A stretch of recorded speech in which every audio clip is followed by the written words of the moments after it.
Muy buenos días a todas. I should like to wish all delegations an extremely good day, distinguished delegates. I'd like to welcome you to what is our last working day in this session,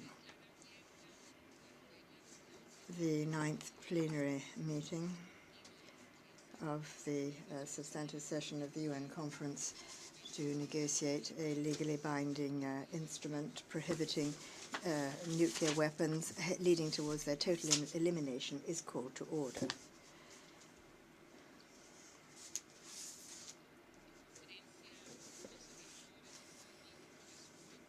We shall now look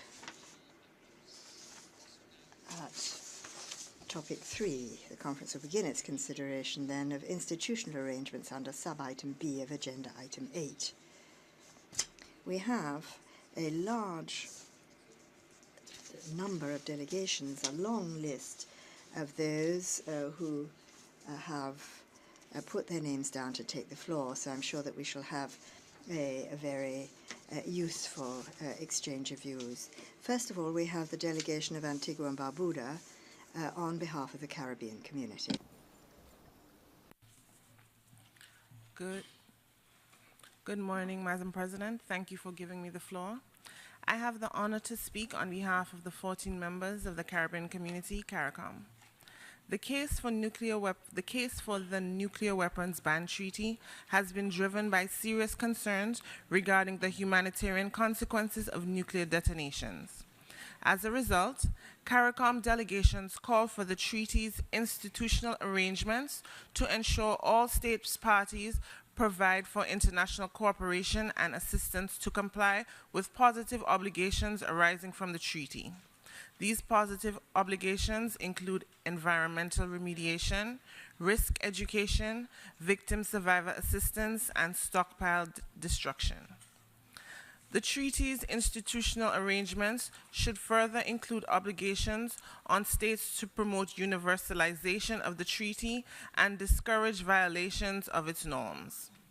National measures to implement the treaty's obligations could include penal sanctions to prevent and suppress violations of the treaty and its norms. Madam President, we believe that the contribution of civil society has been instrumental in this process and should be included in the treaty as instrumental in applying and implementing the treaty, as well as in raising awareness regarding the humanitarian consequences of nuclear weapons. Additionally, the member states of CARICOM are of the opinion that the treaty should establish a mechanism that will facilitate the treaty's effective implementation and universalization. This mechanism will be responsible for overseeing the operation of the treaty, to ensure compliance, to manage follow-up steps, and to provide a forum for consultation and cooperation among states parties. This mechanism will also be charged with managing and organizing regular conferences of states parties with the support of the UN. In closing, and in keeping with our position to avoid duplication of roles and resources and to strengthen the broader nuclear disarmament mechanism, it is envisaged that related bodies, including the IAEA, could be invited to support the established mechanism. I thank you. Le agradezco mucho a la distinguida. I should like to thank the distinguished delegate of Antigua and Barbuda for that, speaking on behalf of the CARICOM. Now, Chile has the floor.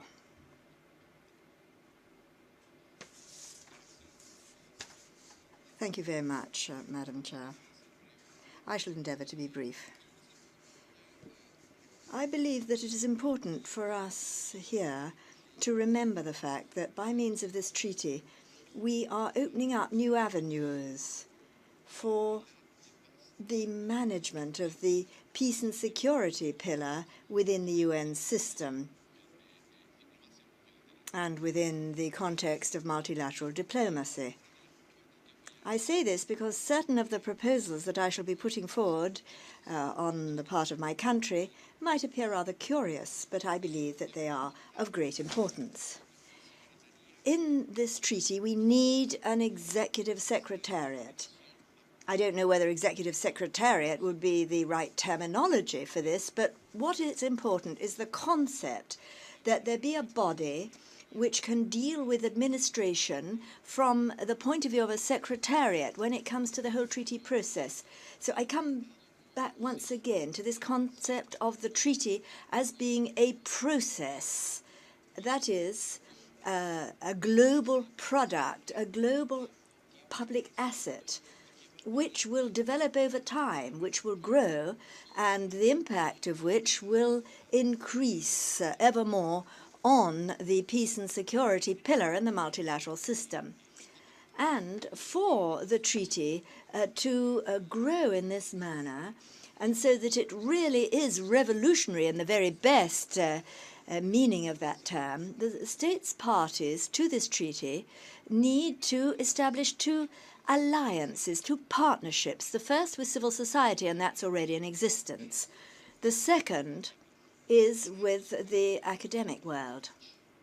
So to this end, outreach or promotional activities aimed at universalization, aimed at consciousness raising in public opinion on this treaty, these will require very active interaction and very active planning for joint action on the part of civil society. I think that that has to fit in somewhere. I don't know whether the preamble would be the best place. It would be wonderful were we to be able to incorporate something of this sort in the operational articles of the treaty. And then reference could be made. There's a reason that's very simple to this. If we really want the treaty to meet its end of eliminating nuclear weapons, we're going to have to win over lots of people. And if we're going to do that, we've got to start with young people, with students. So therefore, the partnership with the academic world is very important here. When the time comes, this delegation will put forward a text to deal with this. As I say, it should be amongst the executive articles, as it were, otherwise in the preamble. Now, when it comes to the verification formula, at present, given the juncture of our discussions here, and we come with an open mind, we're flexible, we have no preconceived ideas, so that we can reach an agreement with other delegations and with civil society and the academic world to come up with the best formula. And so we think what Professor Gautam Mutasana of the CNS suggested yesterday, he's a member of our delegation as well, this is the best formula to date, South Africa Plus. Now, what does this mean? In this model, accession occurs only once those states which possess nuclear weapons have done away with their arsenals, the policies and programs associated with those nuclear weapons as well. Now, that's very important. This would spare us the extremely tedious negotiation on elimination and verification clauses. So those states which wish to be party to the treaty have to prove the absence of arms and nuclear programs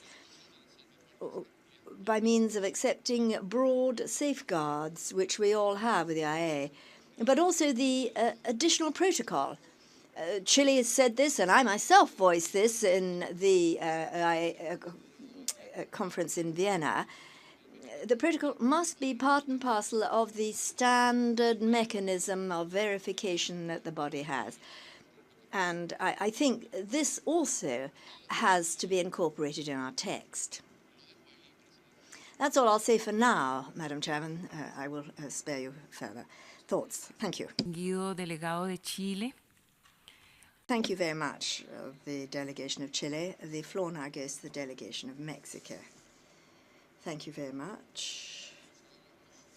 As we indicated, Madam, in yesterday's informal meeting, the discussion on institutional arrangements and other provisions provides us with an opportunity in addition to discussing administrative and additional matters in the strict sense of the term, it provides us with an opportunity to find solutions to a series of complex issues which are identified in the preceding two sessions, such as, for example, verification and elimination. So then, regarding this issue, my delegation believes that the following elements should be considered when drafting the treaty. In order to promote the universalization of the Convention, the periodical examination of the state of implementation of the treaty, and in order to provide a space for decision-making by the states parties, we believe that there should be an annual meeting on the part of the states parties. There should be a determination of a president, chair of this meeting of the states parties, perhaps for a year. And inter alia, this meeting of the states parties should have the power to convene, if relevant, review conferences. The obligation to submit initial and annual reports on national implementation could be dealt with by means of compliance and monitoring. Compliance with obligations, or what certain delegations have dubbed verification of compliance of the obligations of the original parties to the treaty. We talked yesterday of two types of verification. Verification of elimination by those possessing nuclear weapons, but also verification regarding compliance with our obligations. So therefore we believe that initial reports as well as annual reports will prove necessary. Now, to further the purpose of the Convention, it would be appropriate to have a unit for the support of the implementation of the treaty. However, in order to avoid additional and excessive financial burden on the parties, my delegation believes that the institutional arrangements should be as slender as possible and should take into account existing synergies, such as with the Disarmament Office, or, if this proves agreeable, this unit could indeed be incorporated in the ODA. Given that the Convention will be negotiated under the aegis of the UN, the Secretary-General would be the depository of the treaty. The treaty should include mechanisms for the entry into force and also provisions for rescinding the treaty provisions or withdrawing from it. My delegation believes here that we should consider a treaty being intimately related with international humanitarian law, and the number of ratifications for its entry into force should not be very high there. 30 ratifications would be sufficient. We need here to consider the failed treaty for the complete prohibition of nuclear tests, and therefore avoid requirements which hamper entry into force, such as the requirement for ratification by a particular state or group of states in particular. And when it comes to withdrawing from the treaty, rescinding it, we believe that an ad hoc provision for this should be included, and were it not to be so, there would be automatic implementation of the provisions in the Vienna Convention on Treaty Law, which is very low in terms of where the standard is set. Therefore, Mexico proposes there should be two requirements for withdrawing from the treaty. One, the impossibility of doing this during armed conflict, and two, that a state party may notify of withdrawal only once 15 years had gone by from the entry into force and accession by the state concerned. Given the nature of the Convention, we believe that there should be no reservations, and also that the period of the treaty should be indefinite. When it comes to the discussion on whether or not there should be a definition of a nuclear weapon included, my delegation does not believe it is a sine qua non for the Prohibition Treaty to be effective or useful. I think it's appropriate here to recall that the cornerstone of the non-proliferation and nuclear disarmament treaty does not have a definition of a nuclear weapon, and it still remains an extremely useful and important instrument. The treaty should be inclusive as an instrument and not discriminatory. Here, the Prohibition Treaty should remain open to states parties and non-parties of the NTP, and states both possessing and not possessing nuclear weapons in their national arsenals. All states parties would have this be deemed to be of the same category for the purposes of this legal instrument. In order to open the possibility for states with nuclear weapons to comply with the treaty, we could have two options. Firstly, eliminating all nuclear weapons stockpiles by means of ratification or accession to the treaty, and then secondly, drawing up a plan for the elimination of all nuclear weapons to be implemented in, let's say, 15 years, together with a proposal for an international verification mechanism to ensure due implementation. Such a plan should be submitted to the parties at least 6 months prior to a meeting of the states parties, a meeting to which approval of this proposal for such a mechanism and plan for elimination would be submitted. Regarding the international verification mechanism, there are two options that could be put forward. Being subject to verification under the and then presenting a mechanism for international verifications that would be ad hoc to be submitted to the consideration and approval of the parties. The treaty should be open to the possibility that any additional protocols deemed necessary by the parties could be added to it. I referred to this yesterday. We believe that certain additions might prove necessary. Then, sir, I'd just like to say something else that doesn't necessarily pertain to institutional arrangements. I'm referring here to the issue of assistance for victims. I want to state totally clearly that Mexico, with the greatest of firmness, supports the right to compensation and redress for victims of nuclear tests. But we are not sure, we're not clear as to how such a law or right would be implemented, and when it comes to this treaty, how it would be put into effect, as some delegations have indicated. Perhaps, Madam, those states whose citizens, alas, are victims, could identify specific measures for us that could become norms to be incorporated either in this or in another instrument or mechanism where the issue of victim compensation could be dealt with. We believe that this is a right, an entitlement. It's just a question of how it should be implemented, whether it should be enshrined in this instrument or another one. Thank you very much. Le agradezco al... I should like to thank the distinguished delegate of Mexico, and I now give the floor to the delegation of Sweden.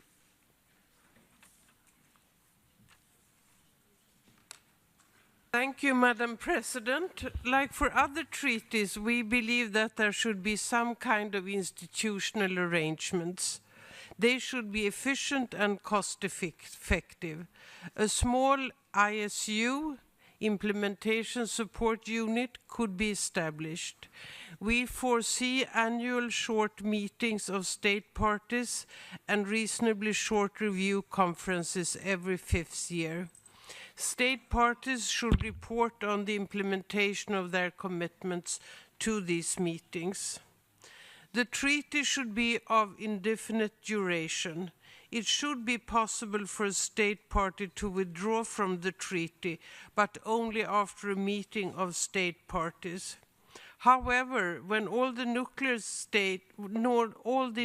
weapon states are parties to the treaty, a review or amendment conference could be convened, deciding that it should no longer be possible to withdraw from the treaty. The Secretary General should be the depository of the treaty. Regarding the entry into force provision, we believe that it could occur when 80 states have ratified the treaty, based on the number of states that supported the resolution in the General Assembly, the number of member states of the United Nations, and the number necessary to make the treaty legitimate. Madam Chair, before ending, I would really like to thank you for this week. I think our week has been marked by seriosity, respect, and substance. And the interactive session proved to be very useful. And I believe that no one outside this room who are not participating in the negotiations can say anything but that this week's negotiation was really a serious one. And I do look forward to our continuation in July. Thank you, Madam. Le agradezco mucho a My thanks go to Ambassador Valdez for those words. Your kind words indeed, and on this week of the conference. The delegation of Brazil now has the floor. Madam President, we are now embarking upon the last section of this conference. It is dedicated to the institutional arrangements for the Nuclear Weapons Ban Treaty. During this week, we had fruitful discussions on the treaty's substance. The question we should ask ourselves now is what would be the most suitable institutional frame for the treaty, as well as the contents of provisions regarding accession, reservation, entry into force, withdrawal, and the possible need for secretariat. The treaty's effectiveness and the level of support will hinge to a great extent on those issues. They should merit, therefore, our careful scrutiny.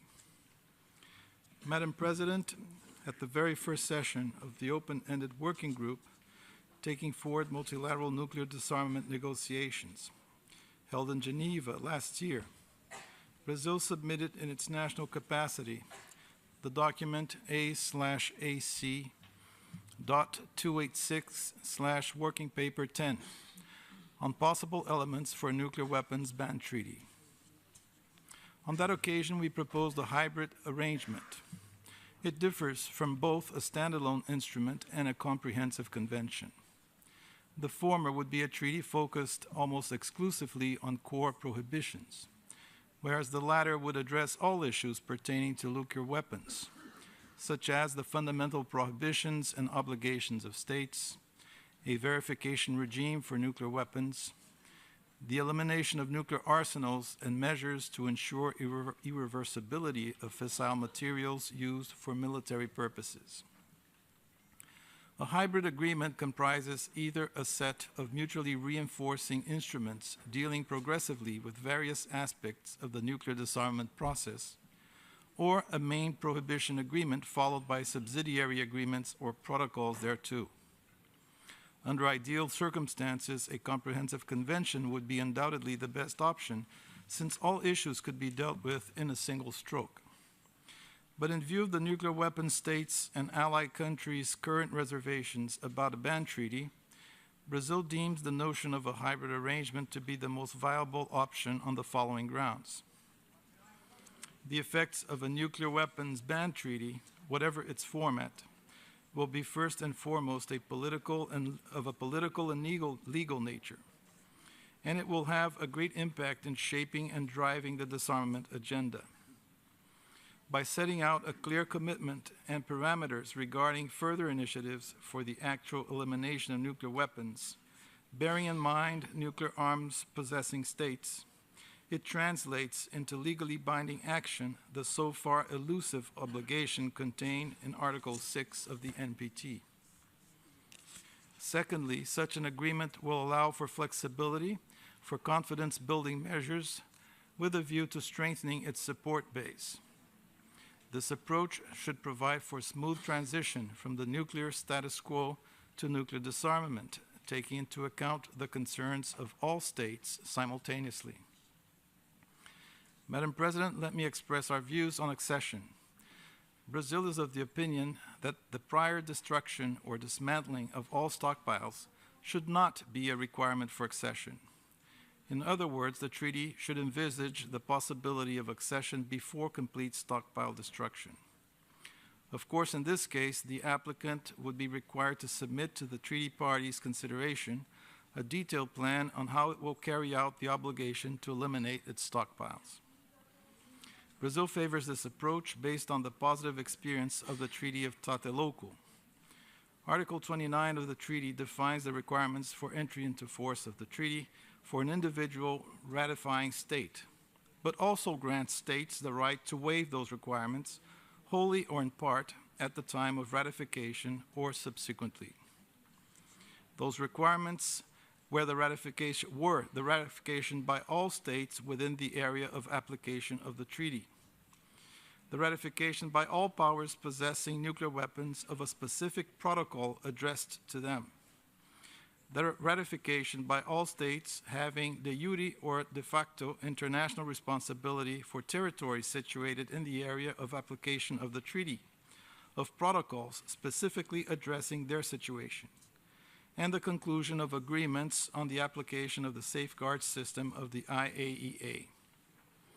As an analogy, one could think of a flexible and yet strong arrangement whereby, in order to accede to the future treaty, states possessing nuclear weapons would have to fulfill certain requirements on the subsequent elaboration of disarmament obligations and arrangements. These arrangements would be necessary to ensure that they are going to eliminate their nuclear arsenals in accordance with well-established timelines in an irreversible, transparent, and verifiable manner. Brazil believes that an arrangement along those lines would promote adherence to the treaty, thereby pushing forward the goal of its universalization. Madam President, in order to reaffirm the complementarity that exists between the future treaty and other cornerstones of the nuclear disarmament and non-proliferation regime, such as the Treaty on the Non-Proliferation of Nuclear Weapons, its text should clearly state that nothing in the treaty should be interpreted as in any way limiting or detracting from the rights and obligations relating to the use of nuclear energy for peaceful purposes. Nuclear disarmament and nuclear non-proliferation under the Treaty on the Non-Proliferation of Nuclear Weapons, the Comprehensive Nuclear Test Ban Treaty, the Antarctic Treaty, the Outer Space Treaty, and the treaties establishing nuclear weapon-free zones.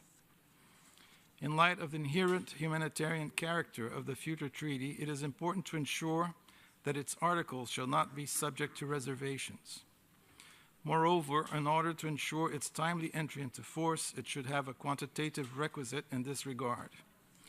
Entry into force should not depend on the ratification of specific states. Brazil believes it would be useful for the implementation of the future treaty that the instrument to be assessed through periodical review conferences, which could at first focus on promoting the universalization of the treaty.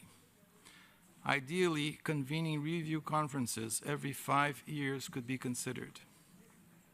In addition, we highlight the importance of allowing for the convening of extraordinary sessions, including with a view to negotiating complementary instruments to the treaty, providing a general plan for destruction of nuclear arsenals, and measures related to a non-discriminatory verification regime. Any state party should be entitled to propose amendments to the treaty, the text of which should be submitted to the Secretary General of the United Nations, who should promptly circulate it to all parties. The decision to take up the proposal should be made by a majority of the states parties present and voting at the next review conference of the banned treaty. The adoption of an amendment at a meeting of the review conference on which consensus cannot be reached shall require a 2/3 majority of states parties. A provision on withdrawal should include strong language and establish specific criteria compatible with the importance of the object of the treaty. We could take Article 10 of the NPT as a basis, but seek also to reflect the particular characteristics of the future treaty, which aims at achieving and maintaining a world free of nuclear weapons.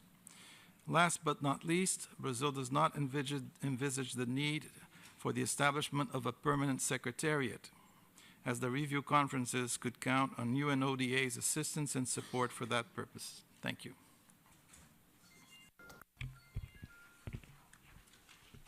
Le agradezco al distinguido representante. I should like to thank the distinguished representative of Brazil. Now the delegation of Algeria has the floor.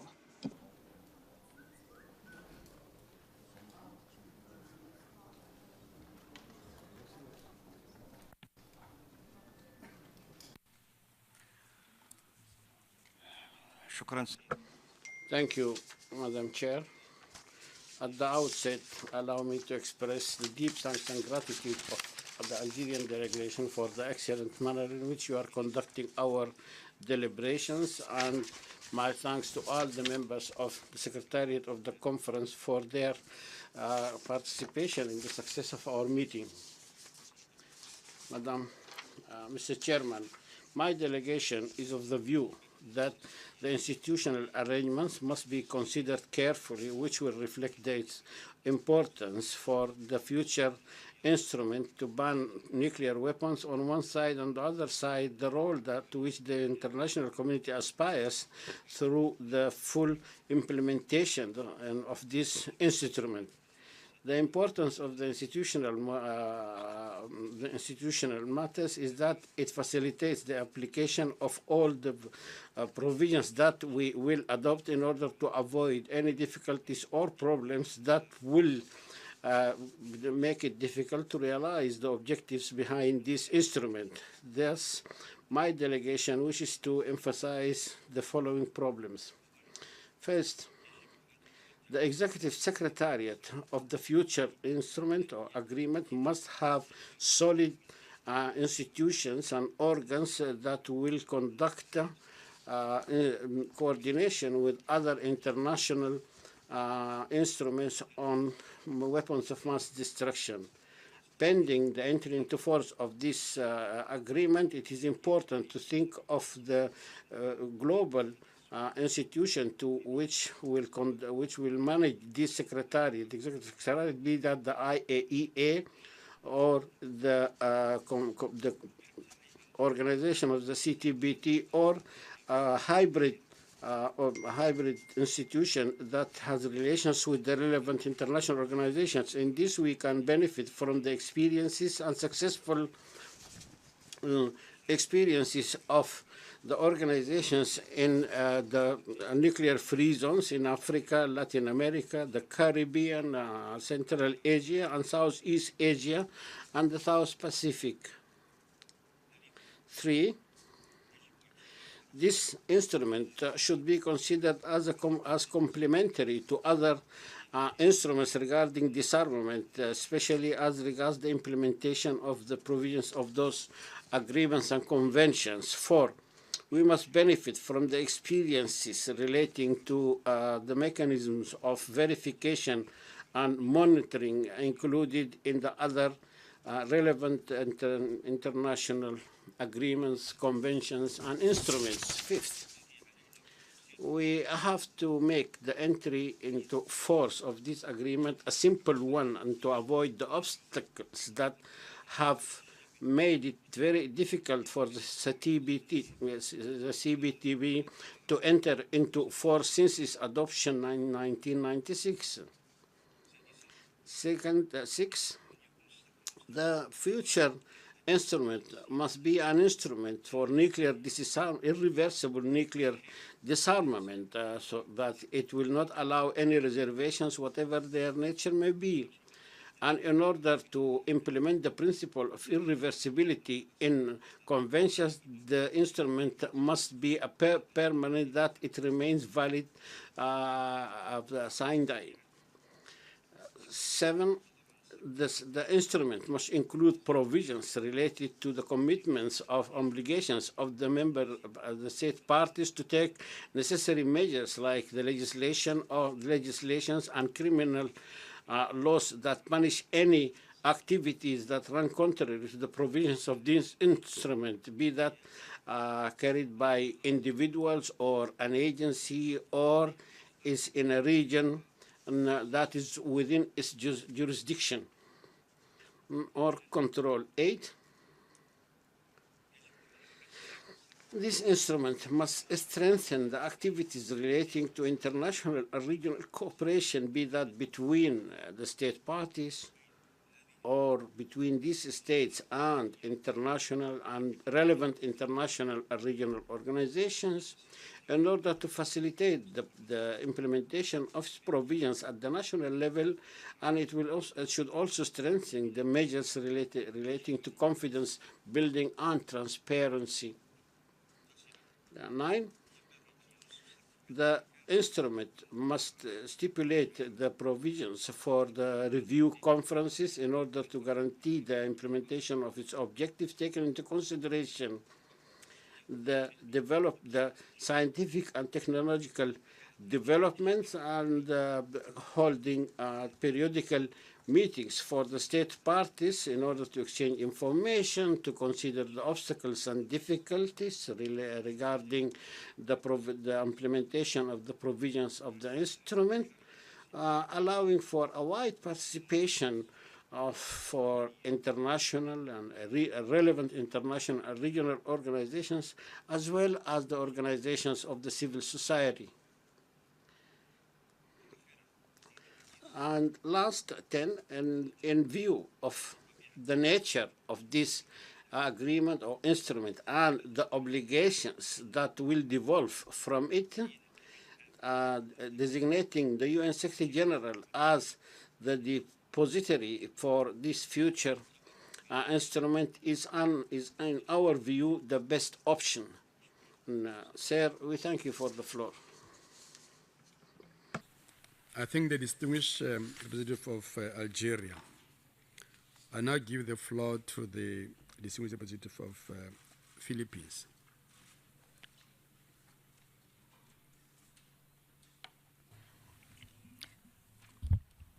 Madam President, the Philippines wishes to add its voice to the call by other like-minded member states for a time-bound, irreversible, and verifiable nuclear disarmament. As expressed in our statement during the high-level exchange of views last Monday, our work for the succeeding days is the fulfillment of a decades-long commitment under the Treaty on the Non-Proliferation of Nuclear Weapons. It is important for us to ensure, therefore, that mechanisms are in place for the treaty to fulfill its objectives. My delegation stresses the importance of a robust and stable institutional framework to support the treaty's objectives. In this regard, we wish to put forward the following elements which my delegation hopes to see included in the Zero Draft. The Philippines supports the inclusion of language which defines the treaty's relationship with other international institutions in the existing global nuclear security architecture, such as the International Atomic Energy Agency, the Preparatory Commission of the Comprehensive Nuclear Test Ban Treaty Organization, the Treaty on the Non-Proliferation of Nuclear Weapons, and the Nuclear Weapons-Free Zones. The Philippines is of the view that the treaty must have a simple provision on the entry into force, stipulating that it will become a binding international law as soon as a certain number of states have ratified it. Thus, we propose a reasonable threshold number for the entry into force of the treaty. The treaty should provide for a conference of states parties review conference and meetings to be convened periodically after the treaty's entry into force, and that the frequency and duration of future meetings be decided by the first such conference. The Philippines recognizes the importance of a dispute settlement mechanism between states, and a provision on such should be included in the treaty. In order to create an environment that is inclusive to all member states of the United Nations, the Philippines supports the inclusion of an amendment provision to the treaty with the condition that amendments must be approved by at least 2/3 of the states parties to the treaty. The treaty should also be clear about pathways for the accession of other parties, including nuclear weapon states. This language should indicate mechanisms by which state parties could engage nuclear weapon states in discussions on the time frame and process for the time-bound and irreversible elimination of nuclear weapons and stockpiles. The Philippines likewise supports the establishment of an adequately staffed treaty secretariat with clearly defined roles, which will, inter alia, assist state parties in the implementation of the treaty, facilitate the conference of state parties, and facilitate technical assistance and capacity building by matching provider and recipient states. Finally, the treaty must have a provision to assist states in fully implementing the obligations that are to be included in this treaty. Our Prohibition Treaty must have mechanisms able to provide assistance to states in need so as to ensure compliance. My delegation looks forward to engaging with other delegations in the course of our negotiations on these issues. I thank you. I thank the distinguished representative of Philippines. Now I give the floor to the representative of Austria. Mr. President, in terms of institutional arrangements and other provisions, Austria would like to address the following main issues. As we said earlier, our vision for our negotiations is a lean treaty, focusing on the core prohibitions of nuclear weapons. Such a treaty will be a first but critical step towards the total elimination of nuclear weapons. Additional steps will have to follow, of course. Therefore, already in the Prohibition Treaty, states should express their commitment to pursue these additional steps in the future. For instance, issues such as the entry into force of the CTBT, the Fissile Material Cut-off Treaty, additional measures on verification, or a schedule for elimination of nuclear weapons will definitely be necessary as a follow-up step for achieving and maintaining the overarching goal of a nuclear weapon-free world. So we would like to see a pointer to those things in the institutional arrangements. The usual legal clause that nothing in the treaty derogates from obligations taken under other treaties, like just proposed by the Philippines, seems to us to be also necessary. It also corroborates our view that this treaty fits very well into the disarmament architecture. It is even required to complement it. As to the entry into force of the Prohibition Treaty, Austria suggests to follow the model of most comparable treaties. This means setting a simple number of ratifications required for the entry into force of the treaty, perhaps something like 30, in order to facilitate the swift and effective application of new norms of international law that it will contain. And we think it is important that it is on an equal basis, so we do not discern between different kinds of states. It's of an indiscriminate nature. In accordance with the practice under comparable treaties, meetings of states parties should be foreseen, and they could also be in a certain written review conferences. These will provide opportunities to evaluate on a regular basis the status and operation of the treaty. Meetings of states parties could also be one of the elements of a mechanism for the settlement of disputes among states parties. The goal of a nuclear weapon-free world can only be achieved by maximum inclusiveness. An accession clause should reiterate that any state which does not sign the treaty before its entry into force may accede to it at any time thereafter.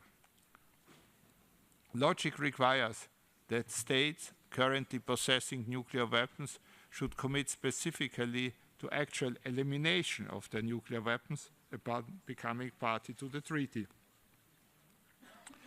This could be addressed, for example, in the following manner. Every state that adheres to the instrument would submit a declaration whether or not nuclear weapons are located on territory under its jurisdiction or control. So this again would reflect our wish that this treaty would be drafted in a way that it does not discriminate between countries. And if a state declares that nuclear weapons are located on territory under its jurisdiction or control, it would have to provide relevant details, including a proposal to remove or destroy these weapons within a specified time period. These declarations and associated proposals may then be considered by a conference of states parties or review conference that would be empowered to discuss measures of national implementation. A nuclear armed state would be required to continue reporting on progress in disarmament every year until it is free of nuclear weapons. The meeting of states parties could decide further details negotiated with the exceeding state parties. In order for the treaty to be effective, states parties should commit to enact legislation and to take all other measures necessary for its implementation on the national level. It is our view that the nature of the treaty under negotiation should lead us to exclude the possibility to make reservations to any of its provisions or to withdraw from it once a state has become party. If, however, the majority of states participating in this conference would prefer a withdrawal clause, it should be a serious and long procedure. As to the duration of the treaty, comparable treaties are of unlimited duration, so we would suggest to follow the same practice. As to the depository, Austria proposes to entrust the Secretary General of the United Nations with this function, as it is also the case in most other comparable treaties. And we would like to see UNODA to assist us in the holding of the meetings of states parties. More as a general comment, I would still add that since it will be a fundamentally humanitarian treaty, the issue of victim assistance has to be included. And we would deem it right also to mention the Hibakshas. We did not discuss in a deepened way how to address the environmental impact and how to remedy it. At this late stage of our work, we want just to flag that this is a relevant issue, and also to have in mind the importance of the ENMO Treaty in this regard. I thank you, Mr. President. Thank the distinguished Ambassador of Austria. And now give the floor to the representative of Ireland.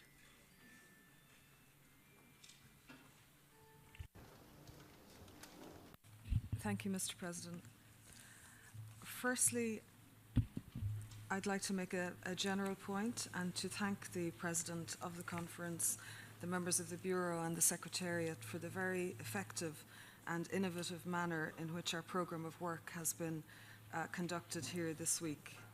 We have moved very efficiently into our substantive programme of work based on the adoption of rules of procedure which clearly serve our mandate.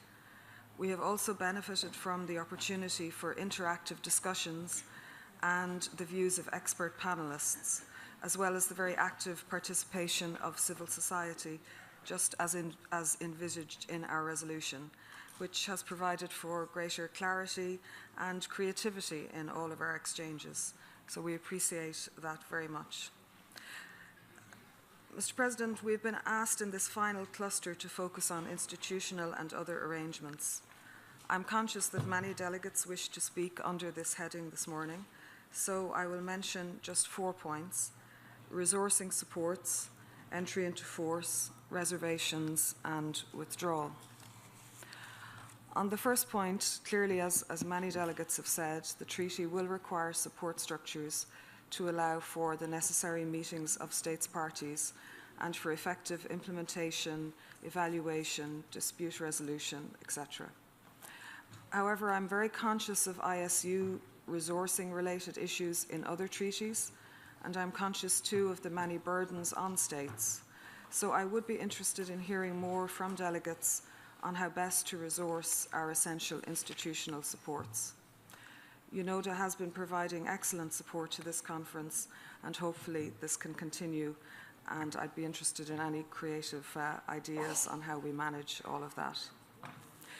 Secondly, on entry into force, I think, like many others have already said, this should be based on a reasonable and fair threshold number of states ratifying, and should, of course, not be contingent on ratification by any particular state or group of states.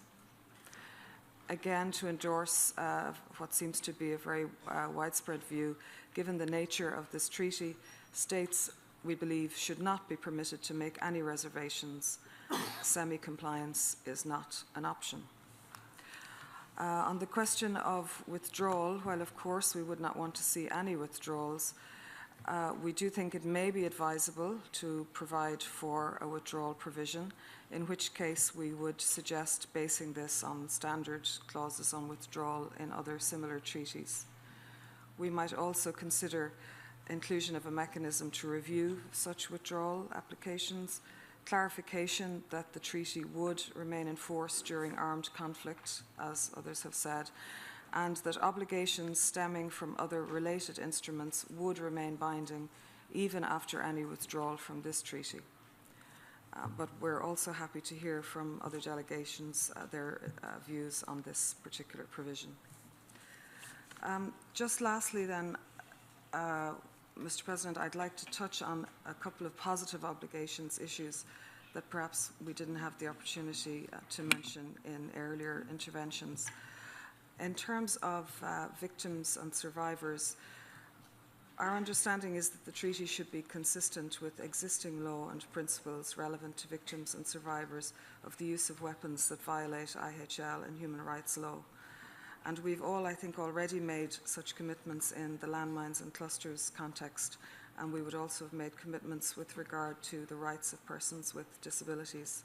So this is something to build on. I think we've had very good advice on this issue from our expert panel yesterday, and also at a very good side event yesterday at lunchtime, and there have been some very helpful working papers circulated on this issue. So this is an issue we'd like to reflect on and hopefully to discuss further as to how best to ensure that the role and the rights of victims and survivors are honoured and respected in this treaty.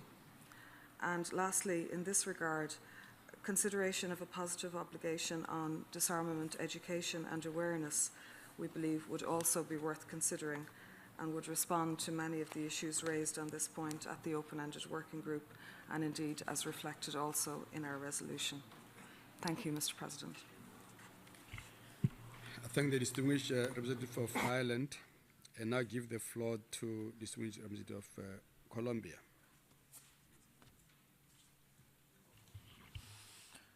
Muchas gracias, señor presidente. Thank you very much, Mr. Chairman. Regarding this instrument on institutional arrangements and other provisions, I would have to say that the cost of future verifications, the establishment of bodies or secretariats, and the monetary obligations that would arise from a future instrument could be borne by Colombia only as from the entry into force of such a treaty without there being any retroactive effect. My delegation also believes that the IAEA is the body par excellence to provide technical cooperation and assistance to states on the peaceful use of nuclear energy. So it is therefore appropriate to draw upon the experience and good practices of the IAEA on the establishment and development of verification measures in order to avoid duplication of work. Lastly, regarding the relationship with other international agreements, it must be emphasized that none of the provisions in any possible instrument should run counter to other international agreements on disarmament and nuclear non-proliferation. Any possible ban treaty is an additional measure to the disarmament and non-proliferation regime. May I take this opportunity to welcome this week's work, providing, sharing 4 ideas on the good working of a future treaty. Thank you. I thank the distinguished representative of Colombia. Now I give the floor to the representative of Vietnam.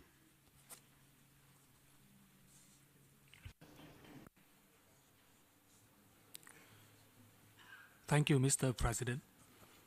Distinguished delegates, to ensure the full and effective implementation of a legally binding instrument to prohibit nuclear weapons, leading towards their total elimination, regarding institutional arrangements, my delegation wishes to highlight some points as follows.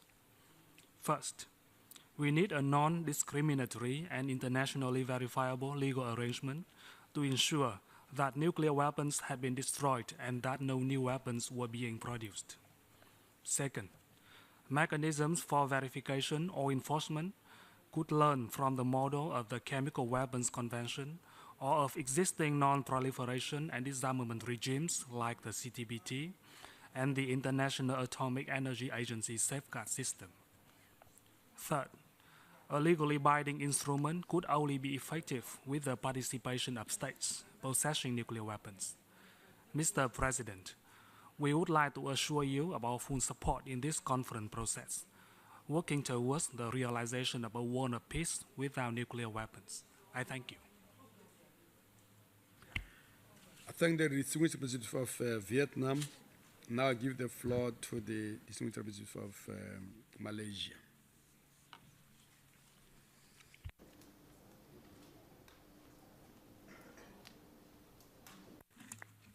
Thank you, Mr. President, for the floor.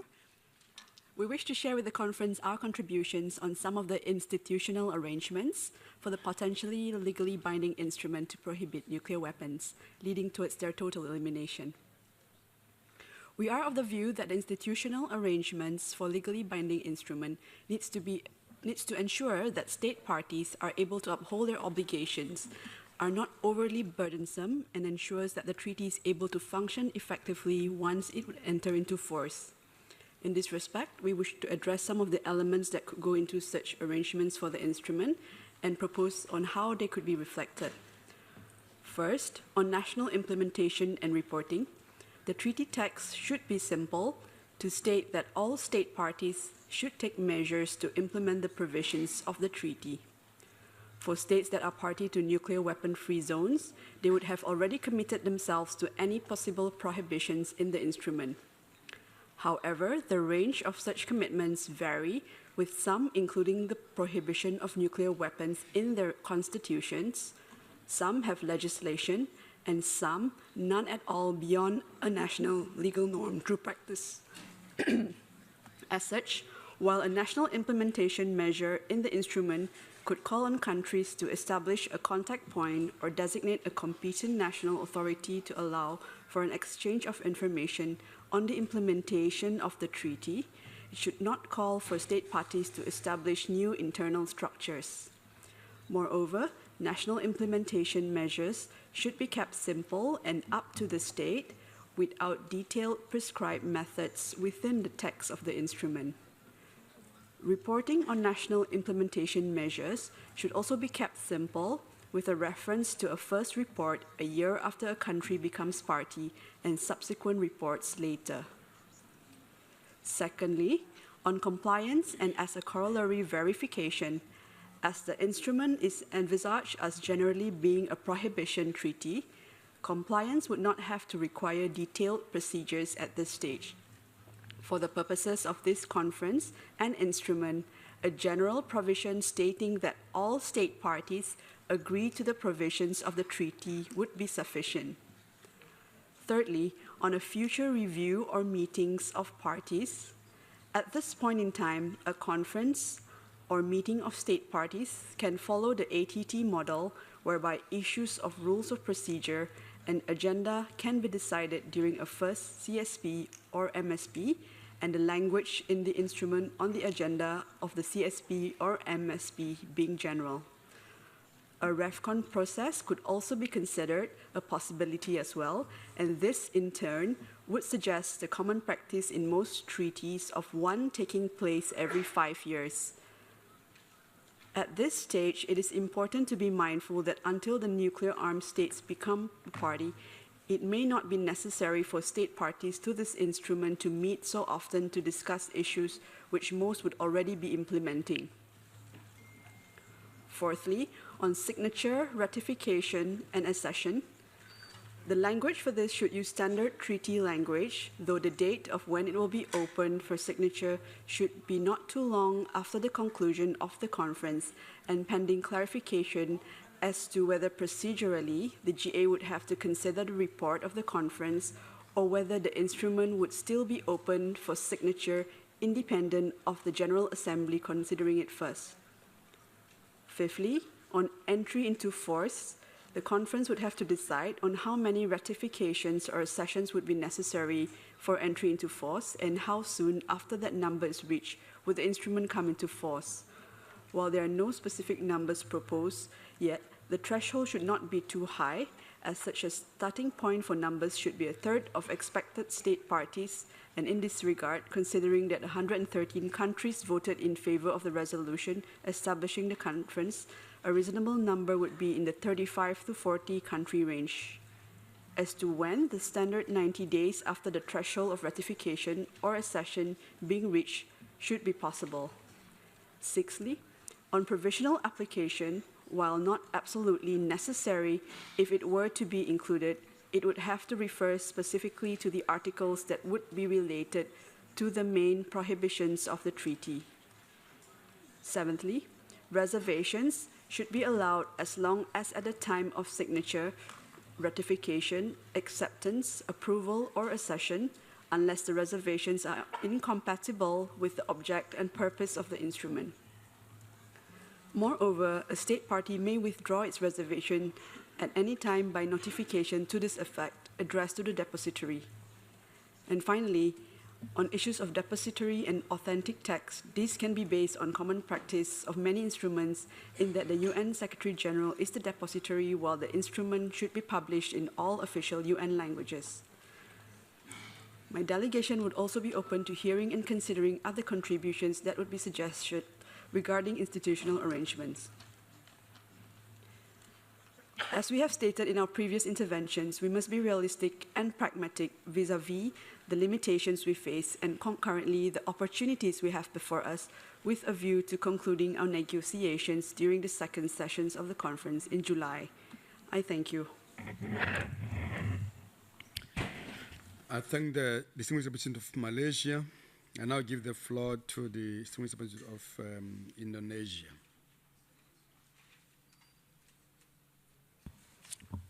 Thank you very much, Mr. President. With respect to institutional arrangements or governance issues, allow me to convey these following elements, which we consider merit for discussion and consideration as elements to be included in the treaty. But before proceeding, I wish to convey my delegation's general view in approaching this particular section or segment. My delegation considers institutional arrangement as one of many important key components in the implementation of the future treaty. It is indeed one component that would ensure future adherence and compliance of the treaty through necessary verification. Nevertheless, Indonesia is of the view that we ought to refrain from duplicating the existing international arrangements. Hence, we consider that this conference should look into working with or complementing existing international arrangements equipped with the necessary expertise, competence, capacity, and experience which have the potential compatibility with the future treaty. It is with this general view that my delegation wishes to approach the topic under this current agenda. With regards to the elements for the institutional arrangements or governance of the future treaty, my delegation wishes to highlight the followings.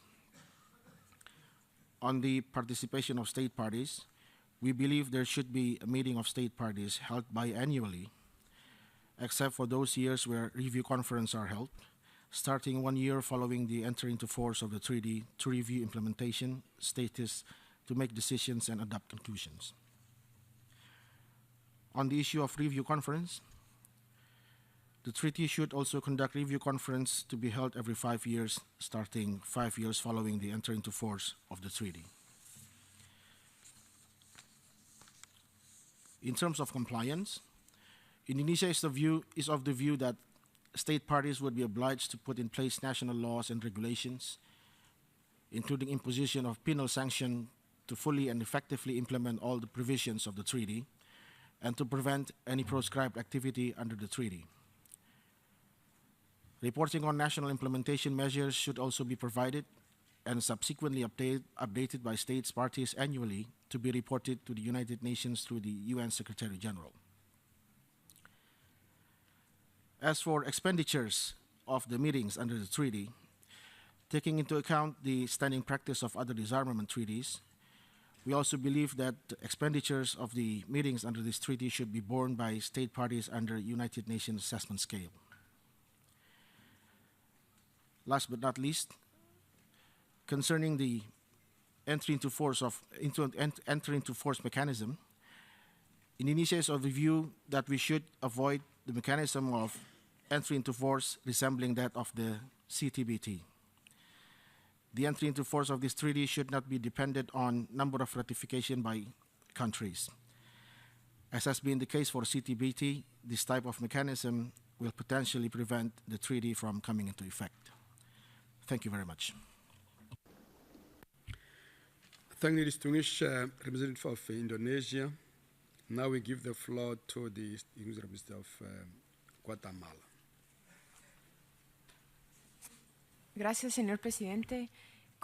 Thank you very much, Mr. Chairman. Regarding the institutional arrangements, we would like to see references in the treaty on the following elements. Regarding the entry into force, this must be as simple and direct as possible. For example, after ratification by at least 25 states. Given the nature of the treaty, we believe that there should be no permission for reservations to its articles. It's important that the deadline for the commencement of the negotiation of protocols and other relevant legal instruments related to the treaty be as tight as possible after its entry into force. And again, there must be provisions for international cooperation and assistance. Regarding the organization of work, we believe that it is important to include a reference to there being annual meetings of the states parties and periodic review conferences. Such meetings and conferences should be open to states parties, signatories and observers, as well as to international organizations and civil society. There must be an executive secretariat under the aegis of states parties. We believe, because this is a process established by means of a General Assembly resolution, that the Secretary General should be the depository of the treaty. And it's very important for there to be references to the relation with other instruments in the treaty. It must be compatible and it must strengthen existing norms and instruments. As we said previously, this treaty has an intrinsic link with the NPT treaty, the treaties establishing areas free of nuclear weapons, and the CTBT. In particular, this treaty must be seen as a complementary and strengthening in the NPT, in particular Article 6. As we said, additional measures leading to the elimination of nuclear weapons will prove necessary within its operational provisions, although these measures to negotiate the destruction of nuclear weapons in an irreversible, verifiable, and transparent fashion will be discussed in future negotiations. However, we must state explicitly that the new treaty must be open to all states, including those possessing nuclear weapons. Here, and complying with one of the basic principles of the treaty, that prohibition precedes elimination, any state with nuclear weapons acceding to the treaty must do so with the commitment completely to destroy its arsenal as quickly as possible, with a deadline so to do it, and this must be approved by states parties. Thank you. I thank the distinguished representative of Guatemala. Now I give the floor to the distinguished representative of Cuba.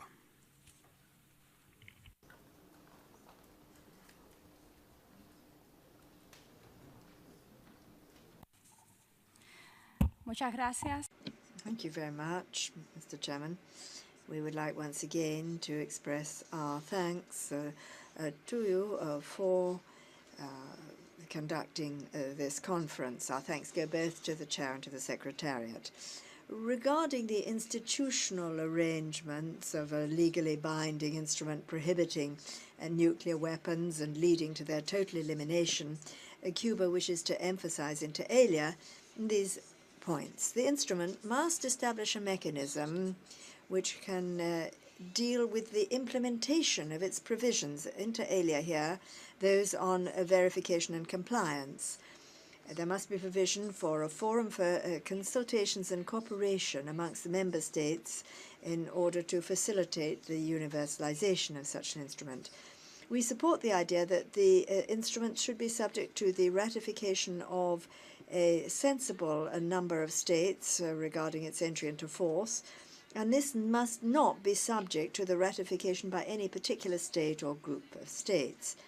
The instrument should allow for no reservations and must be of indefinite duration. Once it has entered into force, the instrument could be amended. We support the states parties of the instrument holding regular meetings and a review conference every 5 years.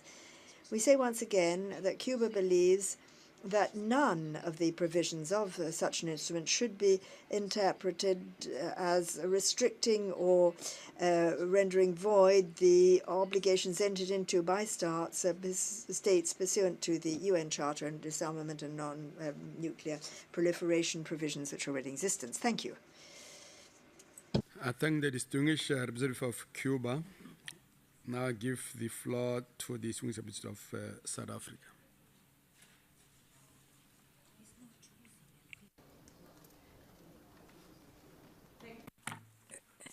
Thank you, Mr. President. Let me join other delegations in thanking you for the efficient and professional manner in which you've conducted this session. We're pleased that the discussions thus far have focused mainly on the mandate of Resolution 71/258, which calls on us to negotiate a legally binding instrument to prohibit nuclear weapons, leading towards their total elimination. This is a unique opportunity, an historic opportunity. We could have easily packed in as much as we wanted, or a whole load of things. But thus far, I think we've been true to the mandate of the resolution and worked in a very efficient manner, mindful of the limited time that we have.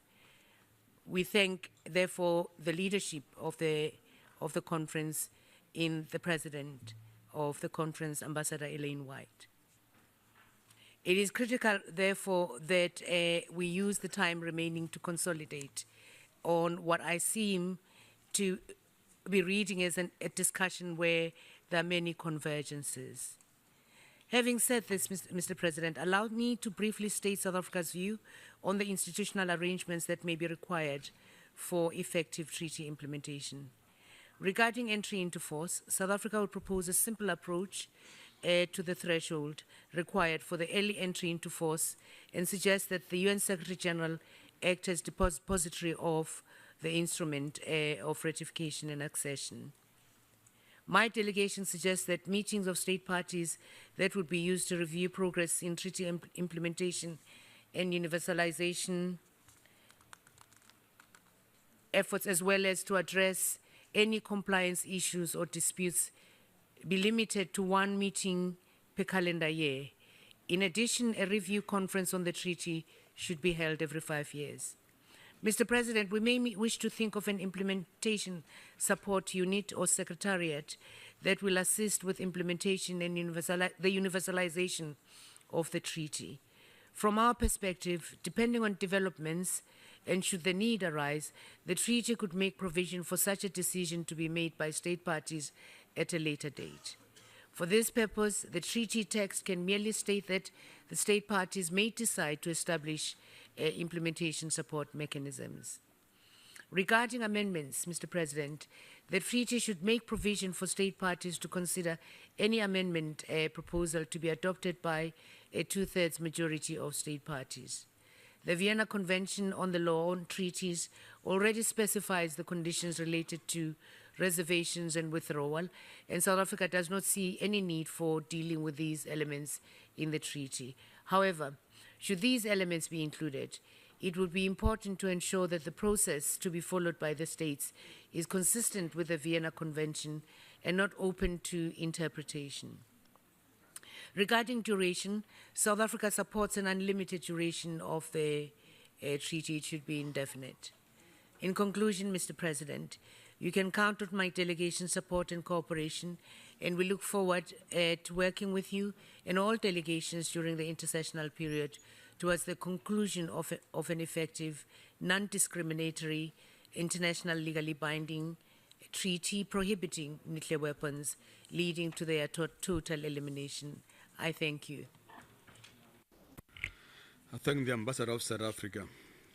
Now I give the floor to the distinguished representative of Bolivarian Republic of Venezuela. Gracias, señor. Thank you very much, Mr. Chairman. So, the implementation of the provisions of this treaty will come into force as soon as the text is approved and the necessary signatures and ratifications are provided. The treaty will fill the existing legal vacuum in Article 6 of the NPT, in that it will render illegal and ban a broad and comprehensive series of activities pertaining to nuclear weapons. However, total and comprehensive, complete disarmament and the elimination of nuclear weapons will start only once those countries possessing nuclear weapons decide to accede to the treaty. Professor Mukhtanova yesterday, in her presentation, underscored the fact that there are at least 3 approaches that can be used to deal with disarmament, elimination and verification within the framework of this treaty. Firstly, the state possessing nuclear weapons must eliminate them totally and be subject to the safeguards of the IAEA, and only after that would it be able to accede to the treaty. This is a South Africa Plus formula, to which Ambassador Levy from Chile referred previously. Then secondly, the state possessing nuclear weapons would be able to negotiate an accession protocol with a commitment to eliminate its arsenal of nuclear weapons by a pre-established deadline. The ambassador of Monaco, Mexico, referred to 15 years here. Thirdly, states possessing nuclear weapons could be allowed to accede to the treaty without a pre-established deadline for the elimination of their nuclear weapons. Venezuela acknowledges the practical nature of the first of these options, the South Africa Plus formula. But we wouldn't want to shut the door on the second of the options, that is compliance with a firm commitment to eliminate weapons within a short period. The third option would prove unacceptable because, like Article 6 of the NTP, it would not give rise to any sort of commitment for the immediate elimination of nuclear weapons. Sir, we are very clear about the fact that the elimination of nuclear weapons is not the immediate object of this treaty. But as indicated by Professor Mian yesterday, the treaty is a treaty which looks to the future. It anticipates the future. It anticipates the elimination of nuclear weapons. And because of this, it must concisely provide a minimum degree of clarity regarding the process to be pursued. It must then, in the section on institutional arrangements, state that disarmament and elimination commitments on the part of countries possessing nuclear weapons and decided by them must comply with the highest standards of irreversibility, transparency, and accountability. And that the door must be left open for the treaty to grow organically with additional protocols, the negotiation of a convention or some intermediate form decided upon by the states parties. Thank you very much, Mr. Chairman. I thank the distinguished representative of Bolivarian Republic of Venezuela. Now I give the floor to the distinguished representative of Thailand.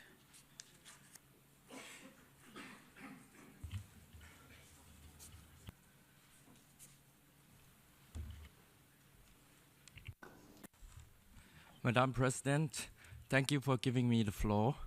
My delegation would like to share our views on the topic of institutional arrangements as follows.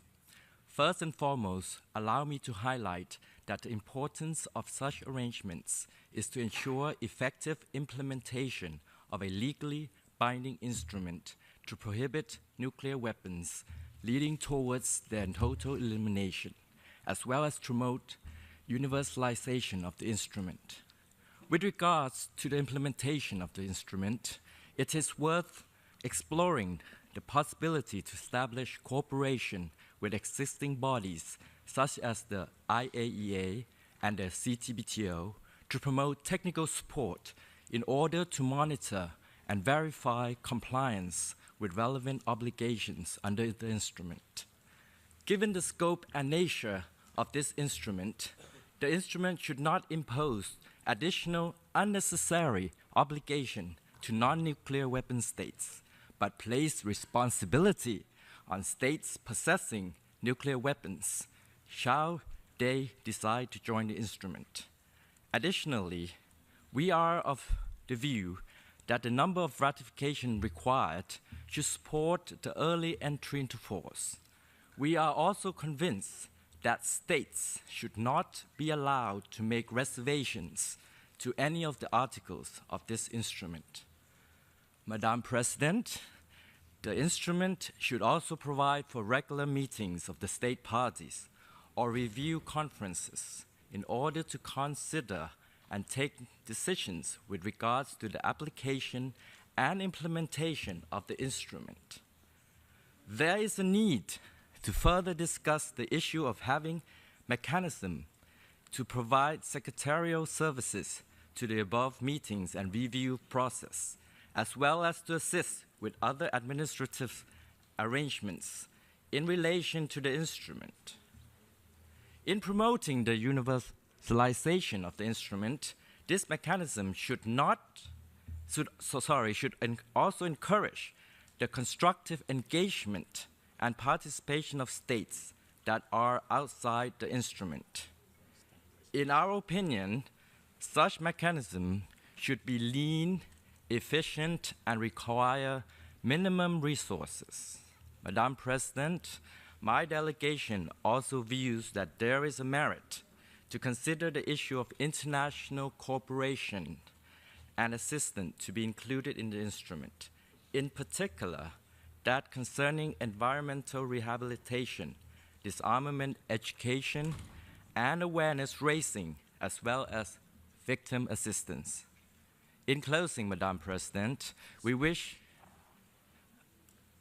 to reiterate that the true success of this instrument depends on its universalization and compliance. My delegation recognizes the crucial roles of participating states, international organizations, and civil society, and promotes strong partnership in mobilizing broad-based support and working towards that end. I thank you, Mr. President. I thank the distinguished representative of Thailand. And now we give the floor to the distinguished representative of Kazakhstan.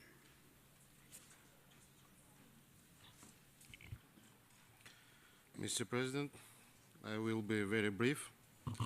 In general, my delegation agrees with the facilitated procedure for the entry into force of the treaty, following the example of the Arms Trade Treaty, after its ratification by a certain number of states. Also, we believe the withdrawal from the treaty should be strictly regulated and entail relevant consequences.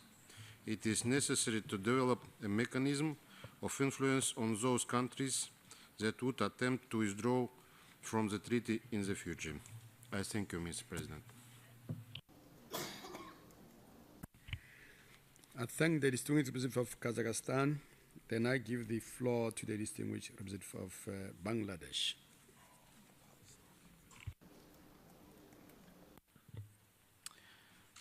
Thank you, Mr. President. As other delegations have highlighted, the institutional arrangements of the treaty are important for its universalization and compliance. And from that perspective, we are pleased to note a number of areas of convergence among delegations. We would definitely lend our support to a regular mechanism for meeting of the state parties and for review of the treaty at regular intervals.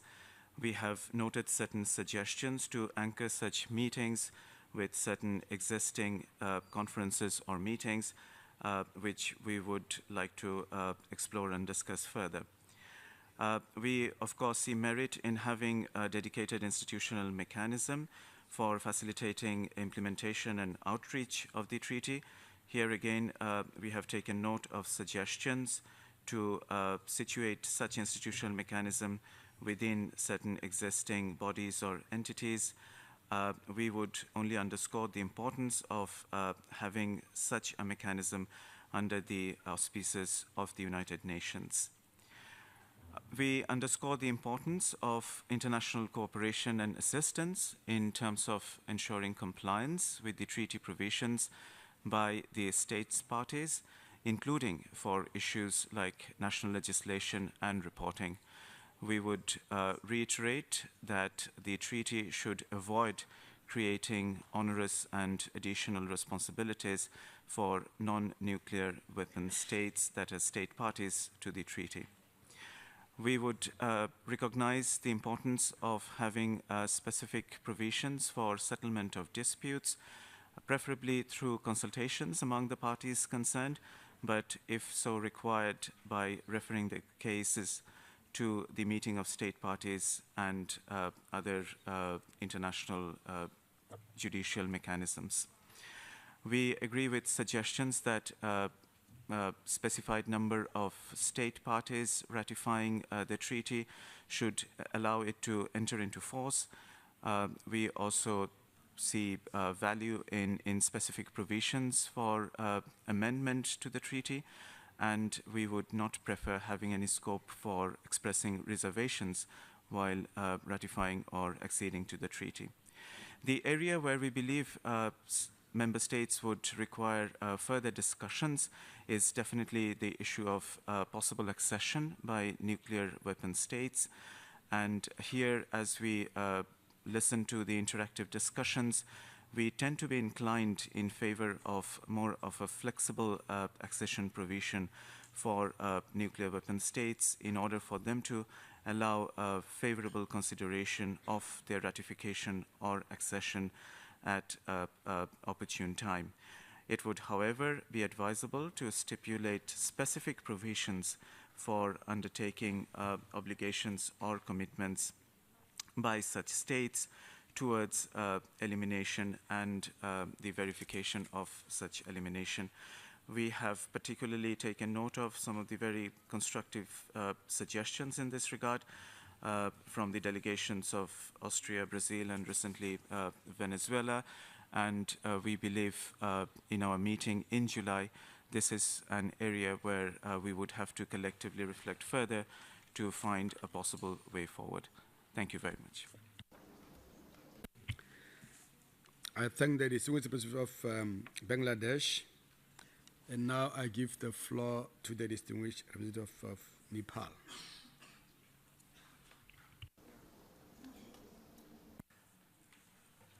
Thank you, Mr. President. At the outset, allow me to congratulate to the President of this conference of historic significance, and with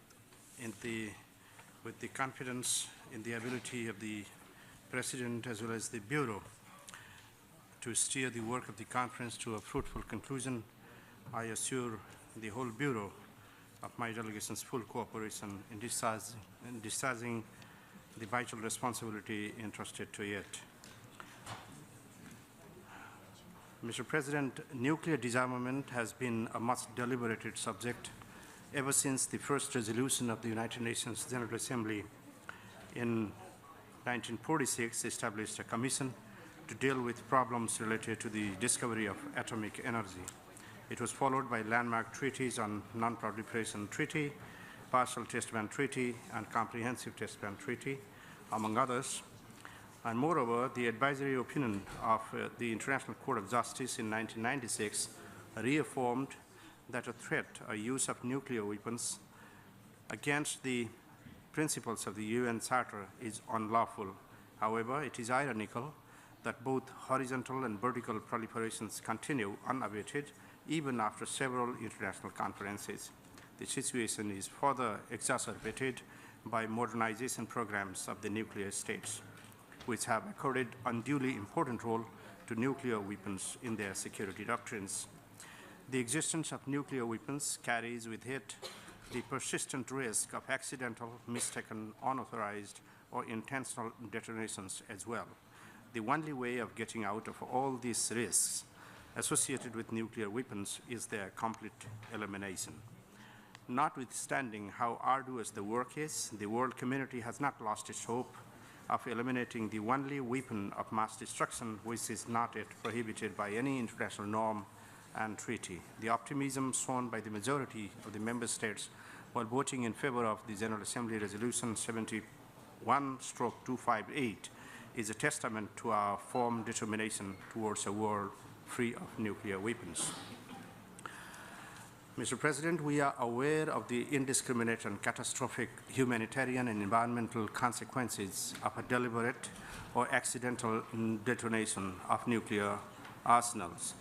Earlier this week, during the conference, we heard the experience of a Hibakusa, Mr. Toshiki Fujimori.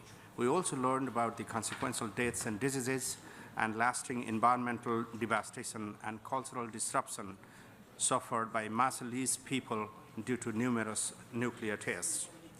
These and other testimonies from around the world have always reconfirmed that no state or international organization would be able to deal with the devastating chaos and havoc created by nuclear detonations in populated areas.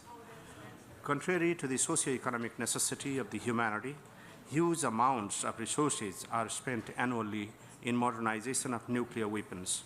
If diverted to social and humanitarian causes, these resources could help achieve many of the Sustainable Development Goals, including eradicating poverty and hunger before the deadline and improve the quality of life of all humanity.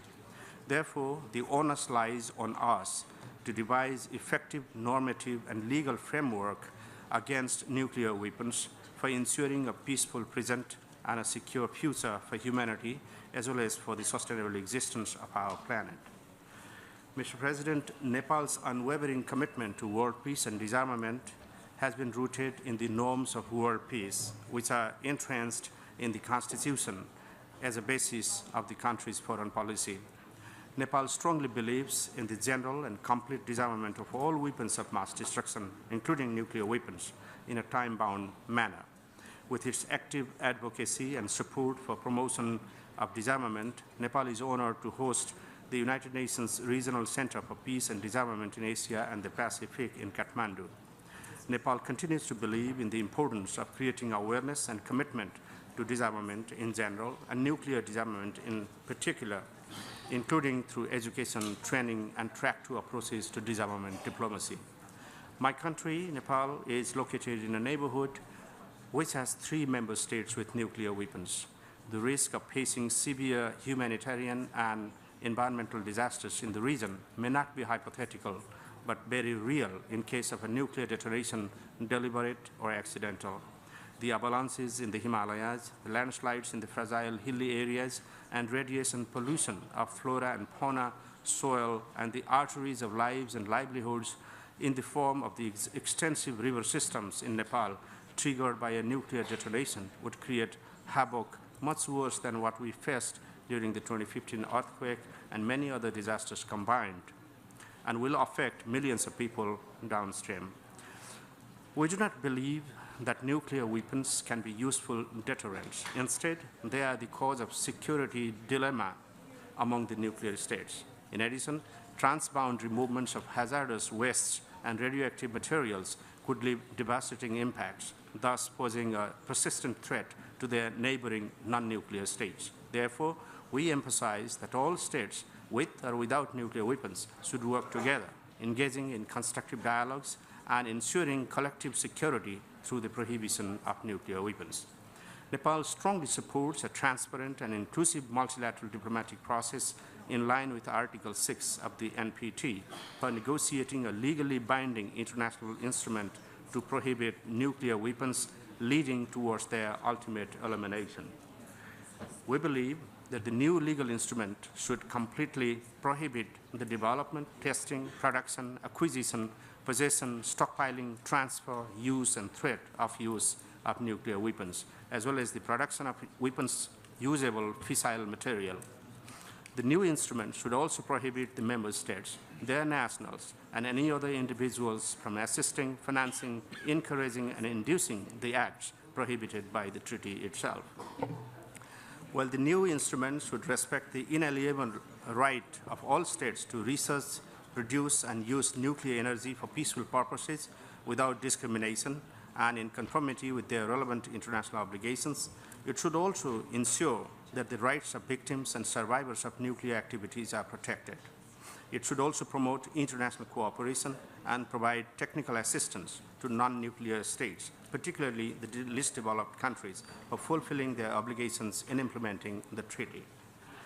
Mr. President, a transparent, precise, unambiguous, non-discriminatory, and legally sound instrument with ambitious but achievable prohibition goals will be a critical contribution towards disarmament and sustainable world peace. Therefore, the provisions for irreversible, verifiable, and transparent destruction of existing nuclear weapons should be formally incorporated in the new instrument. It should be compatible with the provisions of NPT, CTBT, and IAEA, and should also reinforce them. It should clearly pronounce that the use of nuclear weapons is against the principles of the UN Charter and is therefore irreconcilable with international humanitarian and human rights laws. Moreover, the instrument should have the provisions of legally binding verification mechanisms, including routine and challenge inspections, as well as measures for the use of on-site sensors, satellite photography, radionuclide sampling, and other remote sensors. It should also establish an international monitoring system and an agency for ensuring compliance. The new instrument should recognize the indispensable role of the parliamentarians, academicians, women, youth, civil society, and other stakeholders for its successful implementation, which will ultimately contribute towards total elimination of the nuclear weapons. The treaty should also have a mechanism for working in partnership with these non-state actors to raise the awareness of the people about the devastating intragenerational and intergenerational consequences. Mr. President, before I conclude, let me reiterate the conviction of Nepal that the possession, use, and threat of use of nuclear weapons are an inhuman act requiring constructive engagement of all states and non-state stakeholders for the elimination of nuclear weapons. Indeed, the conspicuous absence of some member states of the UN in this conference has seconded our hope by posing a serious question. Are we negotiating a treaty to disarm the unarmed states?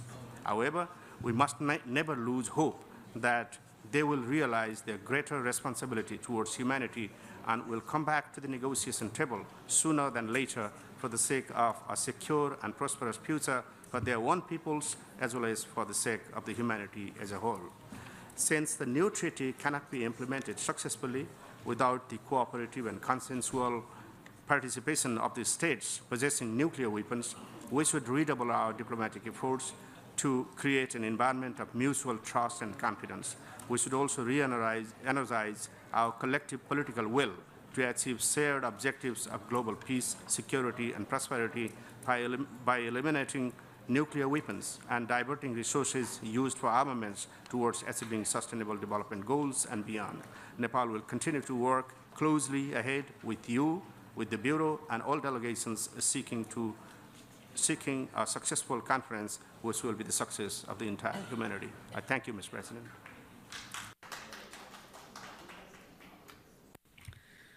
I thank the distinguished permanent representative of Nepal. Now I give the floor to the distinguished representative of Libya.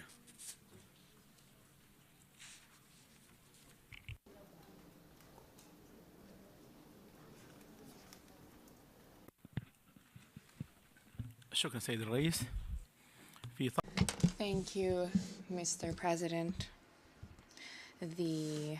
My country's delegation should like to briefly make the following points. First, the instrument which we seek to draw up needs to reinforce all other instruments pertaining to disarmament in general.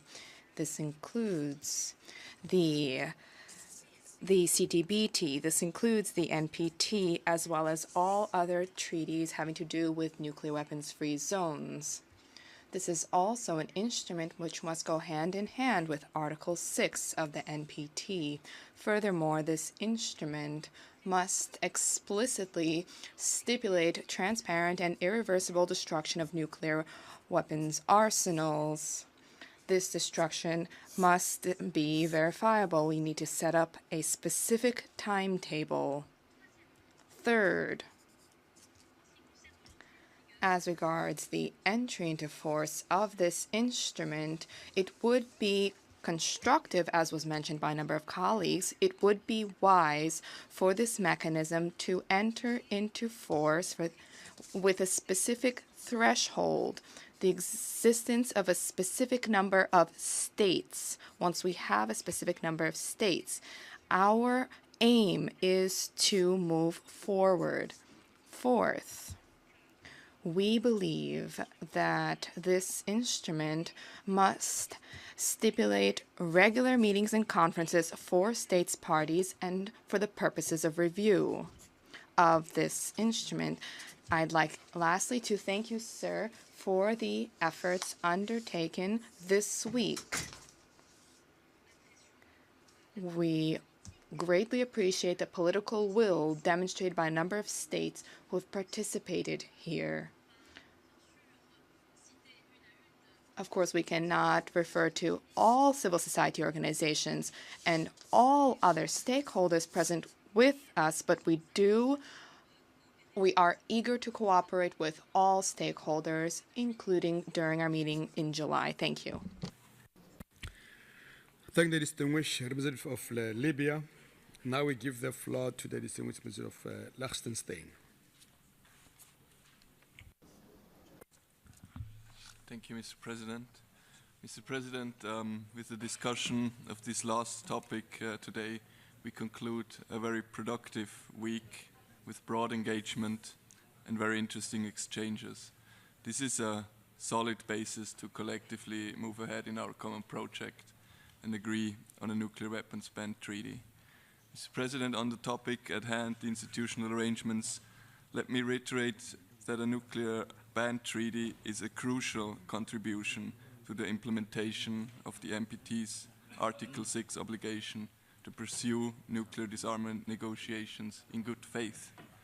Appropriate institutional arrangements are needed to support the states parties in implementing the treaty and advancing its universalization. These arrangements should take into account that in the future additional measures, both practical and normative, might be needed to advance nuclear disarmament.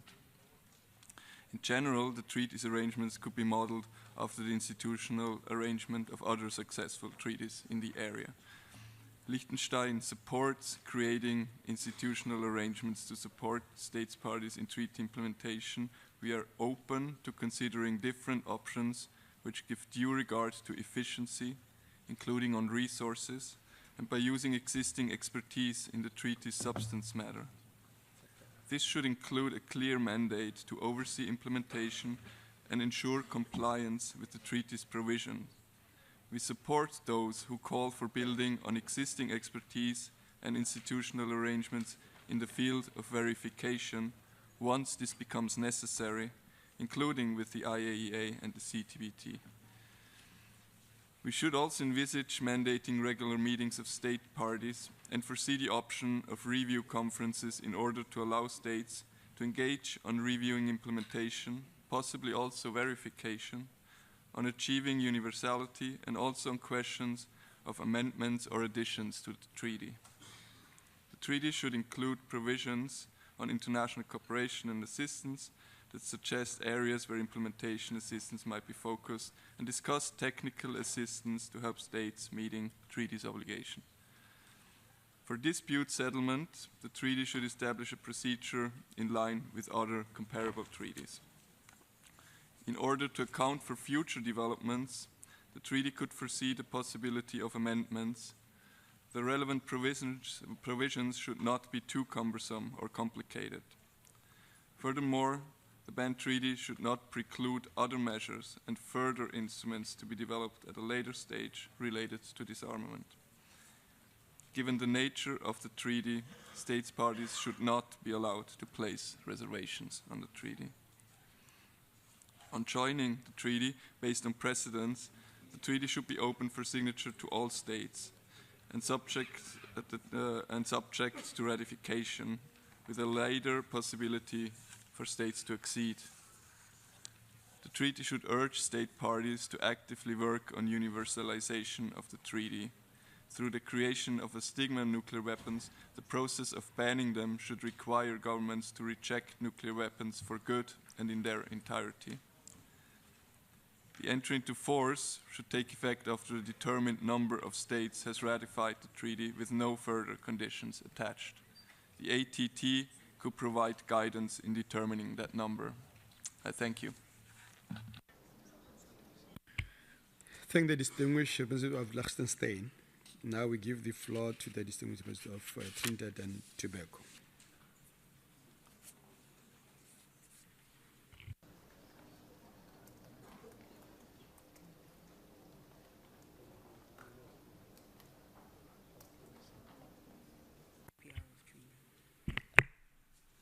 Do we have Trinidad and Tobago in the President, you have the floor. Trinidad and Tobago associates with the statement delivered by Antigua and Barbuda on behalf of the member states of the Caribbean community.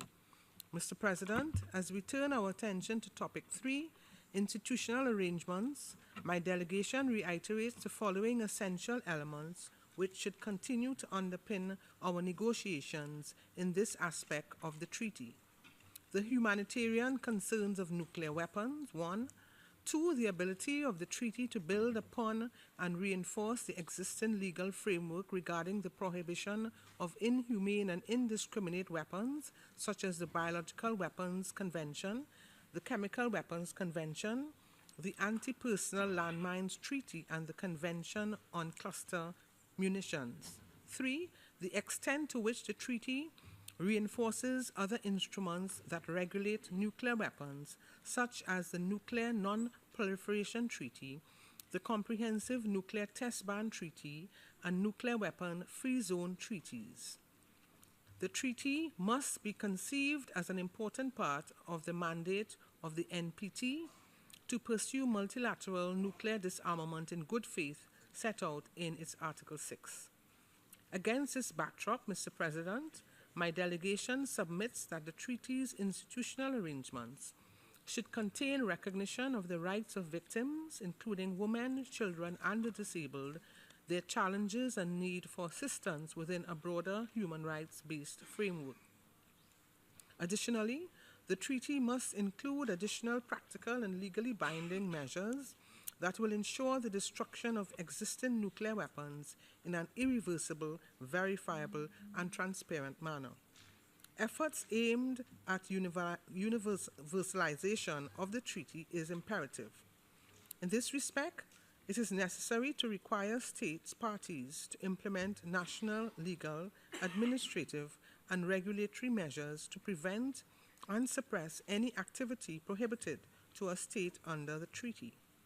With respect to the entry into force, we support a simple provision that the treaty will require a reasonable number of states to ratify it for it to become binding international law. We are open to discussion regarding the specific details of this point. Moreover, entry into force must depend on the ratification of any state or group of states, and, as it is the case with other weapons-related instruments, no state should be allowed to make reservations to any of the articles of this treaty. Mr. President, my delegation reiterates that the treaty should provide for international cooperation and assistance to meet the obligations of the instrument, and we support an institutional mechanism that would facilitate the treaty's implementation and universalization. The institutional mechanism could be the repository of the treaty and a centralized structure to manage the operation of the treaty. This mechanism will also be charged with, inter alia, organizing review conferences of state parties promoting the implementation and universalization of the treaty. We also envisage a role for the IAEA. Finally, Mr. President, perhaps we could consider civil society as the guardians or watchkeepers of this potential treaty, as they have played an invaluable role in advocating for this process. My delegation therefore supports the inclusion of civil society in this treaty as instrumental in applying and implementing the treaty, as well as in raising awareness regarding the humanitarian consequences of nuclear weapons. Mr. President, I thank you. We thank the distinguished Permanent Representative of Trinidad and Tobago. Now we give the floor to the distinguished representative of Fiji.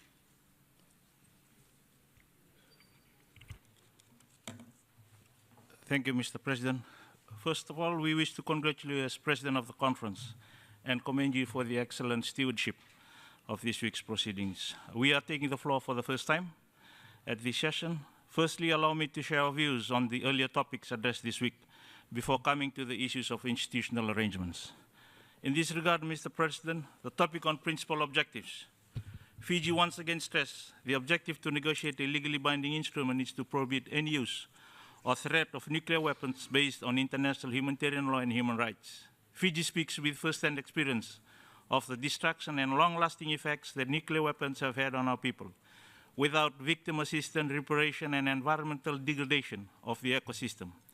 As a Pacific Island state, the region has faced the environmental and human consequences of more than 300 forced nuclear tests conducted over half a century. Even until today, it still remains unsafe for habitation, agricultural production, and fishing, which was drastically and permanently displaced islanders from their homes and disconnected the indigenous way of life for many Fijians of untold pain. The drive of this treaty has been based around the catastrophic humanitarian consequences of nuclear weapons, especially the case for the population of Pacific Island nations, in regard to nuclear weapons testing, which led to the suffering of our people's health, our environments, and displacement of people. Fiji endorses firstly the recognition of the rights of victims of the use and testing of nuclear weapons, and a commitment to provide assistance to victims and environmental redress for Pacific Islanders who have lost much as a result of nuclear testing. Secondly, the issue of visitation, transit, overflight, stationing, and deployment. The Pacific Ocean's geographical position and composition makes the region particularly susceptible to these abuses. The Pacific region is not a nuclear weapons trial zone, neither it is not a laboratory for nuclear development and proliferation, and it surely must not be used as a launching pad for nuclear attacks. Therefore, Fiji supports the strengthening of nuclear weapon-free zone transparency measures for the establishment of a reporting mechanism that works within the framework of the UN as a positive step to enhance accountability, promote transparency, and in turn, facilitate nuclear disarmament, and legally binding treaty banning nuclear weapons that would fill the gap, legal gap to end violence and promote harmony in the world to achieve justice and respect for human rights. Nuclear weapons have immediate, mid-term, and long-term effects across many generations, disproportionately affecting women and female children.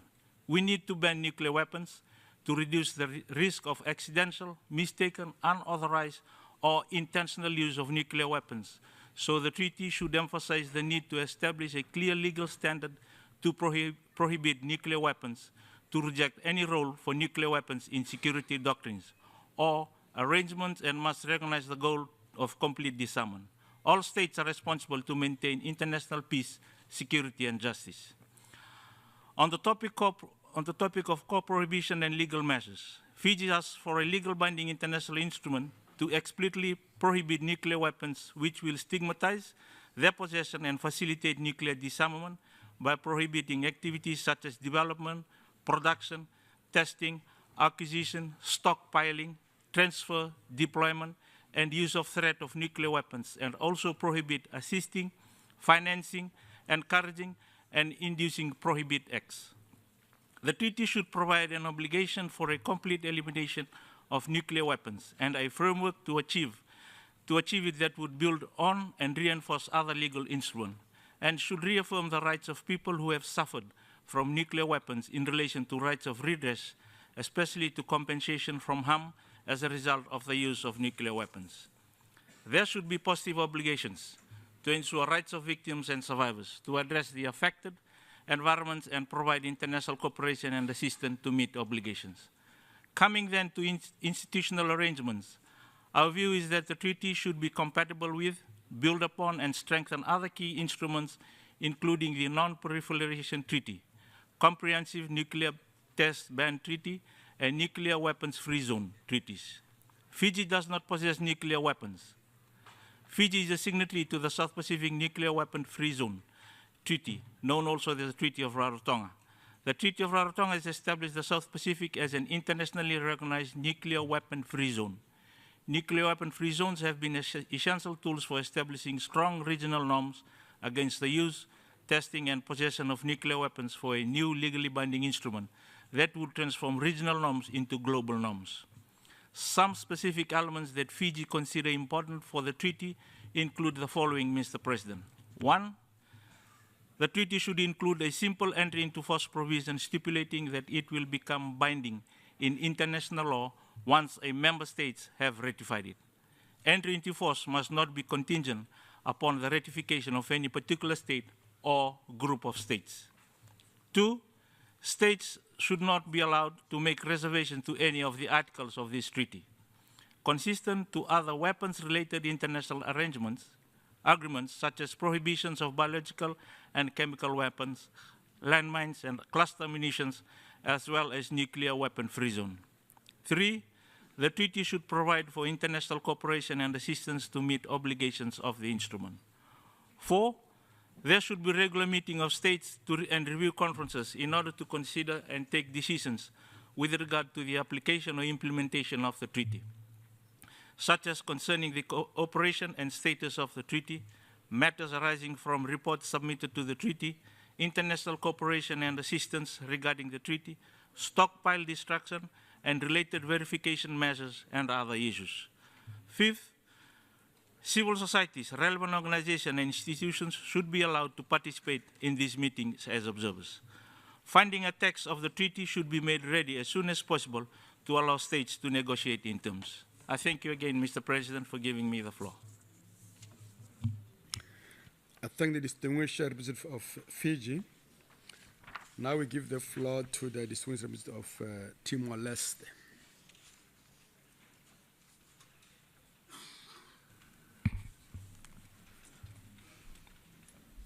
Thank you, Mr. President, for giving us the floor. We have listened very carefully to the discussion, and Timor-Leste shares the views of ASEAN member countries as presented in the statement by the distinguished representative of the Philippines. In general comments, Mr. President, Timor-Leste views that a legally binding instrument to prohibit nuclear weapons negotiated in this conference shall reflect the following points. First, humanitarian consequences. Nuclear weapon explosions and testing have caused unacceptable harm to generations of people. It demonstrated devastating immediate, mid-term, and long-term effects. Moreover, the impact of nuclear weapon detonation cannot be contained by national borders and therefore could have regional and even global consequences, destruction, death, displacement, as well as a long-term damage to the environment. Second, risk. The continued existence of nuclear weapons is a high risk for the existence of humanity. The risk of unauthorized or intentional use of nuclear weapons due to the vulnerability of nuclear command and control may contribute to the instability at the regional and at the global level. Third, international law. It is imperative to put into consideration all rules of international humanitarian law, such as the rule prohibiting attacks directed at civilians or civilian objects, the rule of prohibiting indiscriminate attacks, and the rule on the protection of the natural environment.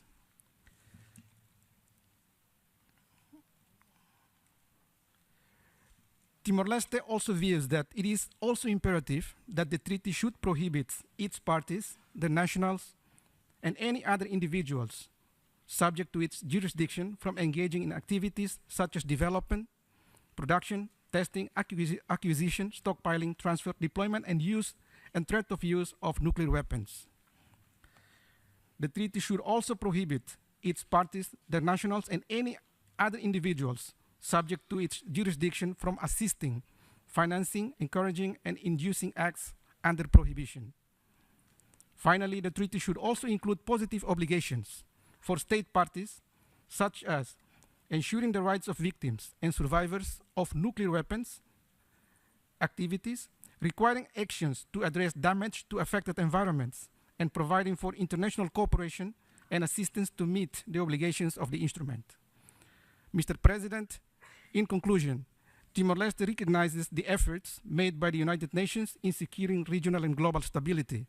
However, the realization of a world that is free from nuclear weapons requires political will, collective efforts of all, as well as putting the values of humanity on top of other concerns.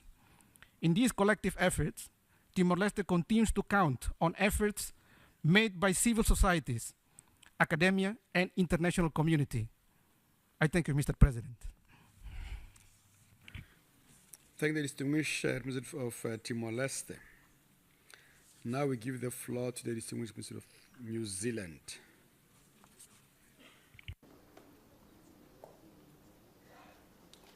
Mr. President, New Zealand is pleased to join in the discussion here today on Topic 3, Institutional Arrangements and Other Provisions, and I would like to take the opportunity to comment in particular on the depository, the arrangements to be specified for institutional support, requirements regarding entry into force, and the provisions we might have regarding reservations and withdrawal. First, as regards the depository, in the view of my delegation, the most obvious candidate to act as depository for our treaty would be the Secretary-General of the UN, who could fulfil this function on the same basis as he does with respect to so many other treaties. With regard to institutional support, perhaps the most obvious source for some measure of support for the implementation of our treaty would equally be the Secretary-General, which is to say the ODA. In suggesting this, Mr. President, I am aware that all of us here have had considerable experience in recent years with the range of options available to give institutional support to the implementation of treaty regimes. There is a spectrum from, at one extreme, the example of the NPT, which has never had any mechanism for institutional support, to examples at the other end of the spectrum of standalone implementation support units, e.g. for landmines and cluster munitions, or standalone secretariats, e.g. the Arms Trade Treaty. With the funding issues that can arise in connection with standalone support units uppermost in our minds, perhaps we could look at something in the way of a halfway house between the two alternatives I have just referred to. Perhaps then our nuclear prohibition treaty could be supported by the UN Office of Disarmament Affairs, and we believe this would be a cost-efficient way of providing institutional support for the regime and, inter alia, for supporting the holding of annual meetings of states parties and managing the mechanisms that will need to be established for dispute settlement. With regard to provisions for the entry into force of the treaty, I think, Mr. President, that for everyone here, the CTBT continues to provide a salutary example of an entry into force threshold which was set so high that the aims and objectives of the treaty's drafters, and indeed of almost the entire international community, remain frustrated in the face of its ongoing non-entry into force. We must therefore ensure that the threshold set for the entry into force of our prohibition treaty is that of a sensible, neither too high nor too low, numerical limit, as was done with respect, for instance, to the Arms Trade Treaty. We also believe that the treaty should be of indefinite duration.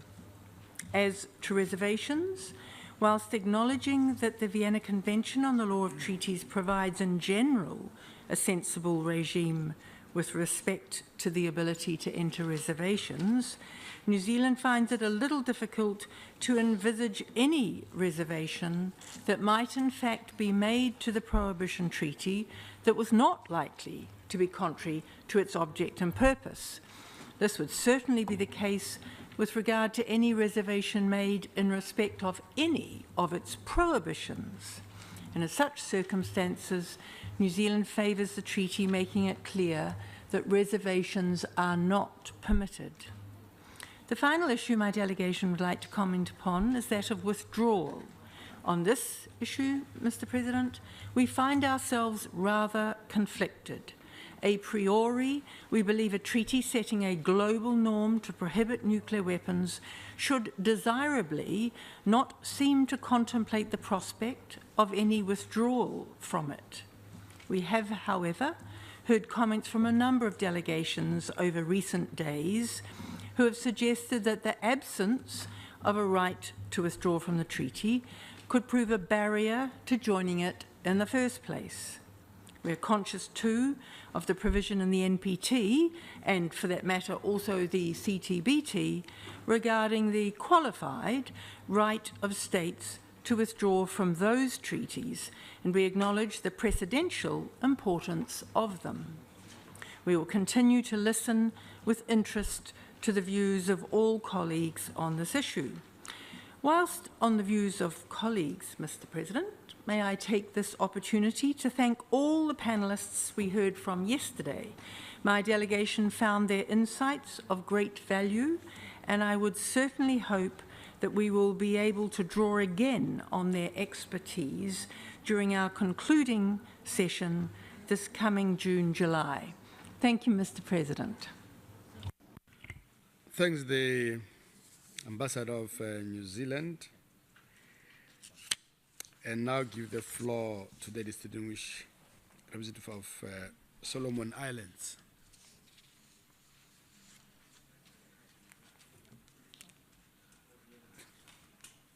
On entry into force, my delegation feels that the treaty should include just a simple entry into force provision, stating that it will also become binding international law once a certain number of states have ratified it. Unlike other delegations, the entry into force must not be contingent upon the ratification of any particular state or group of states. On reservations, unlike most other weapons-related international agreements, states should not be allowed to make reservations to any of the articles of this treaty. Implementation of the treaty, states parties should commit to encourage all states not parties to join the treaty, so that we can give it some universality. The treaty should establish procedure for state parties to clarify and seek to resolve questions related to compliance with the treaty by other state parties, and notification by a state of its intention to withdraw should, in my delegation's view, immediately trigger a meeting of state parties. The treaty should also encourage states to educate their citizens, create awareness among their citizens, and of course the militaries, about the catastrophic humanitarian consequences of nuclear weapons, their associated risks, and the norms embedded in the treaty. And it should provide for regular meetings of states parties and review conferences in order to consider and take decisions with regard to the application or implementation of the treaty. This treaty is an important contribution towards nuclear disarmament. Therefore, additional measures, both practical and legally binding, for the irreversible, verifiable, and transparent destruction of nuclear weapons will also be needed in order to achieve and maintain a world without nuclear weapons. Relationship with other treaties, it should reinforce other instruments prohibiting inhumane and indiscriminate weapons, such as the Biological Weapons Convention, Chemical Weapons Convention, and Anti-Personnel Landmines Treaty, and the Convention on Cluster Munitions. There should also be a secretariat to oversee the implementation of the treaty, provide a forum for consultation and cooperation among state parties, organize meetings of state parties and other agreed roles.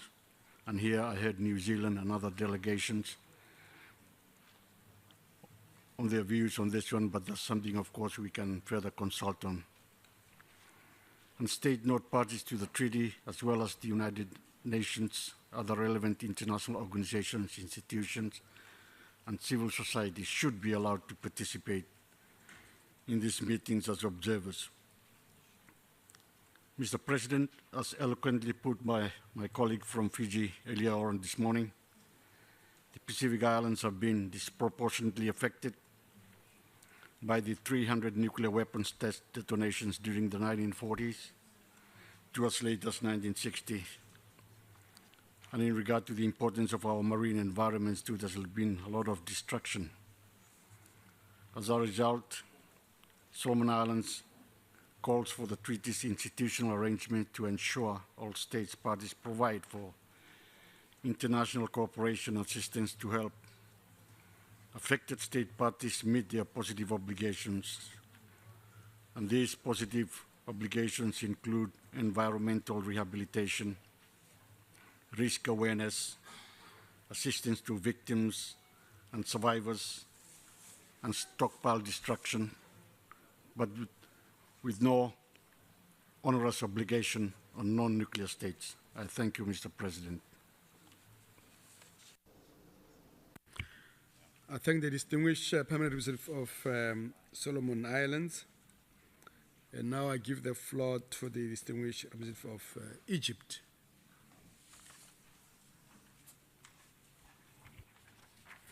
Thank you, Mr. President.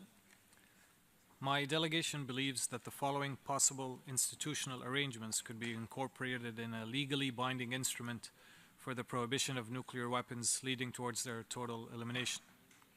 A new instrument could hold an annual conference of state parties that assumes the responsibility to achieve the objective and purpose of the treaty, to ensure the implementation of its provisions, including those for verification, achieve its universality, and to provide a forum for consultation and cooperation among state parties. It should educate the public about the contents of the treaty and the humanitarian impact of nuclear weapons.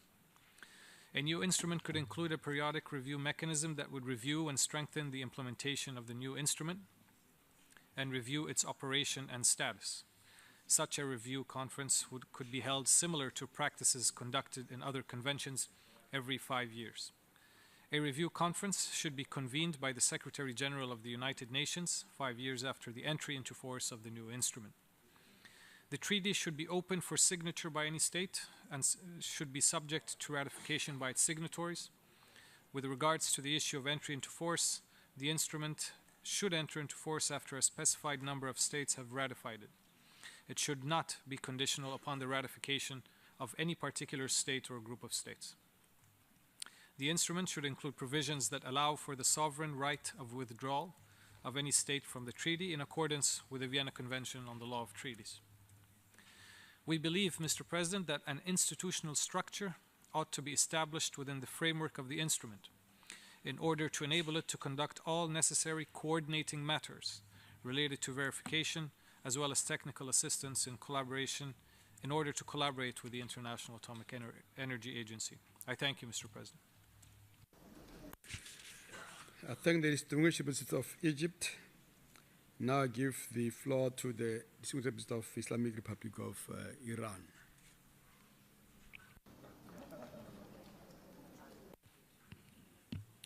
Thank you very much, Mr. President. Our discussion under institutional arrangements have to cover two sets of issues. First, issues related to the establishment of relevant organization of the future instrument, conference or meeting of state parties, and review conferences of the parties thereto.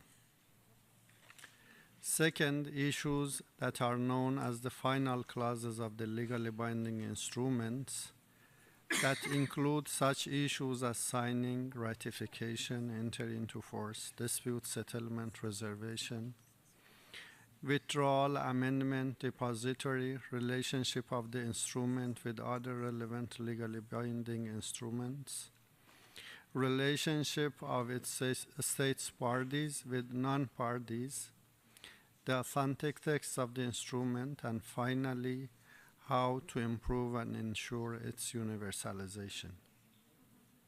At the same time, it is quite evident that the final shape of some, if not many, of such issues are directly dependent on the scope and objectives of the future instrument and its verification mechanism. In light of its positions and preferences with respect to the scope of prohibitions, verification mechanism, and provisions on elimination of nuclear weapons, my delegation would like to make some preliminary comments and observations on the institutional related issues as follows. Taking into account that the CWC is the most comprehensive and effective international legally binding instrument banning a specific category of weapons of mass destruction, it would be appropriate and prudent to draw on the institutional arrangements. Its institutional arrangements. For instance, through the instrument being under consideration, we can establish an organization for the prohibition of nuclear weapons, OPNW. The mandate and construction of the OPCW can apply to the OPNW mutatis mutandis. In this context, we heard several delegations suggesting that the IAEA can play the role of main organization for the future instrument. We share the views that the provisions of the IAEA stated provides for the verification of nuclear disarmament arrangements.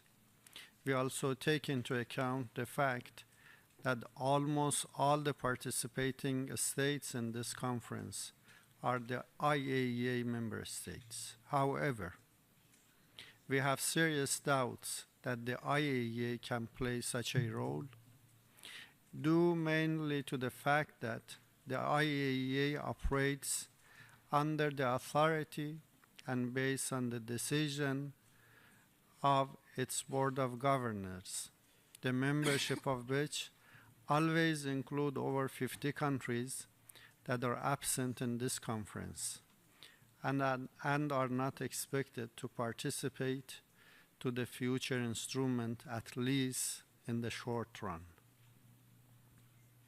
Therefore, it is quite impossible to allow such a body composed of many non-parties to this instrument to take decisions concerning its implementation or verification of compliance with obligations thereunder.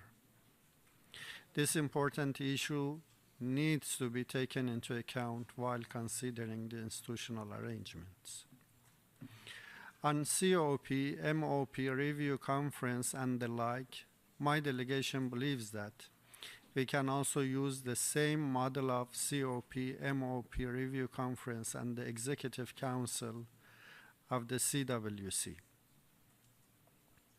We also believe that in most cases, we can also use almost the same formula of the CWC final clauses, namely on signing, ratification, entry into force, dispute settlement, reservation, withdrawal, amendment, depository, and relationship of instrument with other relevant legally binding documents, as well as the relationship of its states parties with non-parties.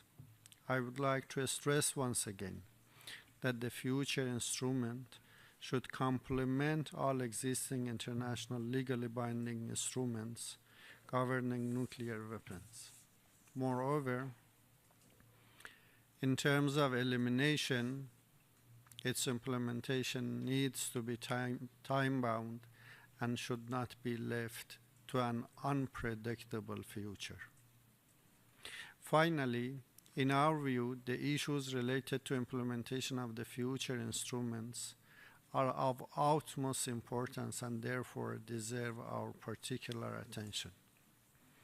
In this connection, and taking into account the experience we had previous days, of actually yesterday in having a useful exchange of views, we have to consider all technical aspects of the implementation of the instrument, and to do so, we need technical information. That is why we believe it would be appropriate and a good idea to invite the representatives of certain international organizations to participate in the conference in its June-July session to shed a light on such complicated technical aspects. This indeed would enable us to have a comprehensive picture of such important issues and at the same time accurate and complete information on those subjects. Accordingly, we can consider inviting the representatives of OPCW, IAEA, CTBTO PrepCom, BWC-ISU, and 1540 Committee for issues related to disarmament and non-proliferation aspects of the implementation of the future instrument. Likewise, we can consider inviting the representatives of international financial and monetary institutions such as the World Bank for briefing the conference on mechanisms and requirements of implementing the provisions of the instrument on prohibition of investment and financing.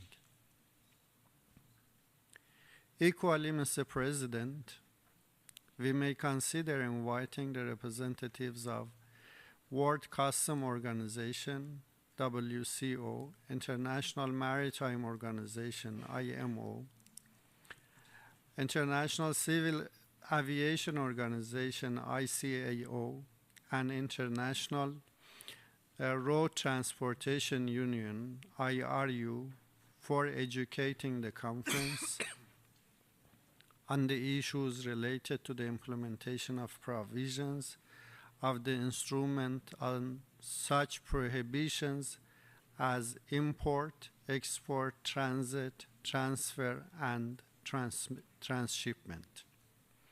Finally, we also see merits in inviting the representatives of the institutions related to some nuclear weapon-free zones, in particular from Africa and the Latin America. I thank you, Mr. President. I thank the distinguished representative of Islamic Republic of Iran. I now give the floor to the distinguished representative of Ecuador. Muchas gracias, señor presidente. Thank you very much, Mr. President. The delegation of Ecuador would like to refer to the institutional arrangements and other aspects pertaining to the future treaty. We believe that we should consider the inclusion of assistance to the victims of nuclear explosions and environmental redress of the damage caused by these explosions, whether to be no clauses of this nature in an instrument which arises because of a serious humanitarian concern about the consequences of the use of nuclear weapons would be contradictory. When these clauses are considered, due account must be attributed to the responsibility of states responsible for the explosions without, however, overlooking the primary responsibility of those states whose citizens would be affected by such explosions. So here, it will be important for there to be further discussion between states and experts from civil society on a possible implementation mechanism for this positive obligation. We believe that the treaty should be open to the signature of all states, and that the entry into force of the instrument should come about on the basis of a reasonable number of ratifications, endowing it with the necessary legitimacy, but the number should not be so high that it would unnecessarily affect its entry into force. In no way could there be a requirement of a ratification from a certain group of states to allow the entry into force. I believe that we should never repeat the error of Annex 2 of the Comprehensive Test Ban Treaty. The duration of the treaty should be indefinite, and no reservations should be allowed regarding any of its provisions. It would be possible to consider withdrawing from the treaty pursuant to Article 56 of the Vienna Convention on Treaty Law. However, we would say that it's not absolutely necessary to have such clauses for rescinding the treaty. However, should the conference decide to have this instrument, certain conditions and requirements should be necessary, should be included, and this will require further dialogue against all participants. Then another area which we think could prove extremely complex is what should be done were there to be a non-compliance with the treaty. We think that in any case, these hypothetical situations of non-compliance should not be given to bodies outside the treaty to consider. It would be more appropriate to consider the creation of a mechanism within the instrument, for example, the convening of an emergency meeting by the states parties. Regarding verification, we would believe there's a question that needs further to be explored. That is, what should be verified in the treaty? Compliance with nuclear disarmament or compliance regarding the prohibitions in the treaty?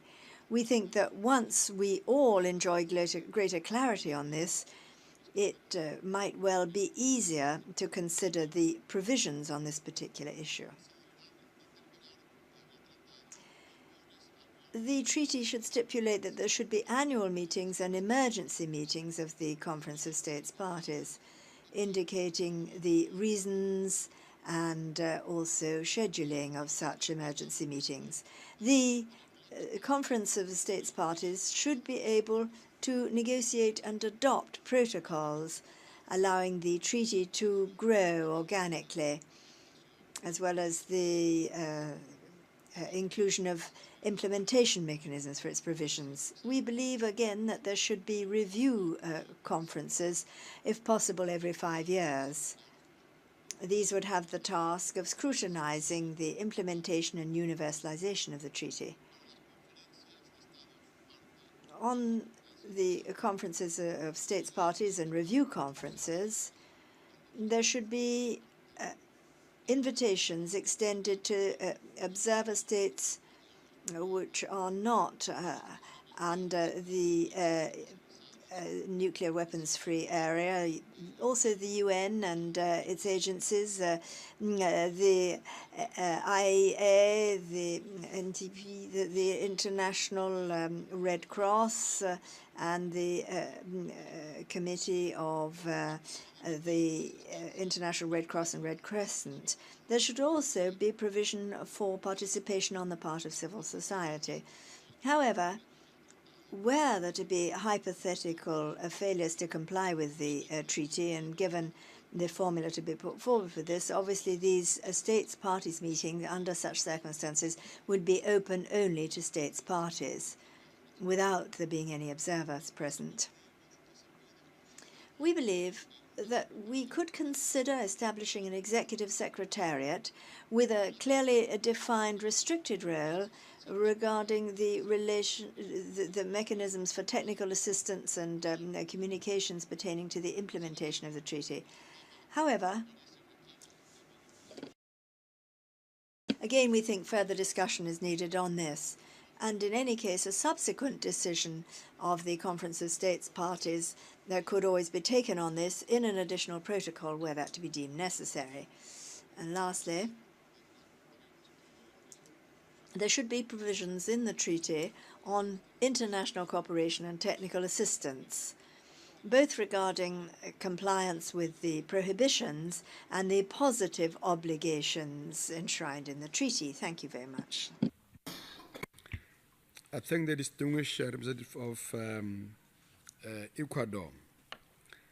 Now we give the floor to the distinguished representative of Switzerland.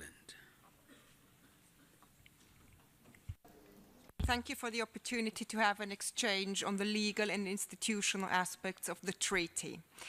To some extent, the topic at hand constitutes a challenge at this early stage, when so many aspects of the treaty are yet to be developed. A better understanding of the requirements will be essential before we can sketch out the necessary support structures of this treaty. For instance, only when we know what type of verification, what kind of compliance mechanism, what kind of reporting or what transparency measures result from the agreement, we can be more specific about institutional arrangements. Or simply put, we should stick to the principle that form follows function. Having said this, my delegation is, however, ready to share some of our initial views.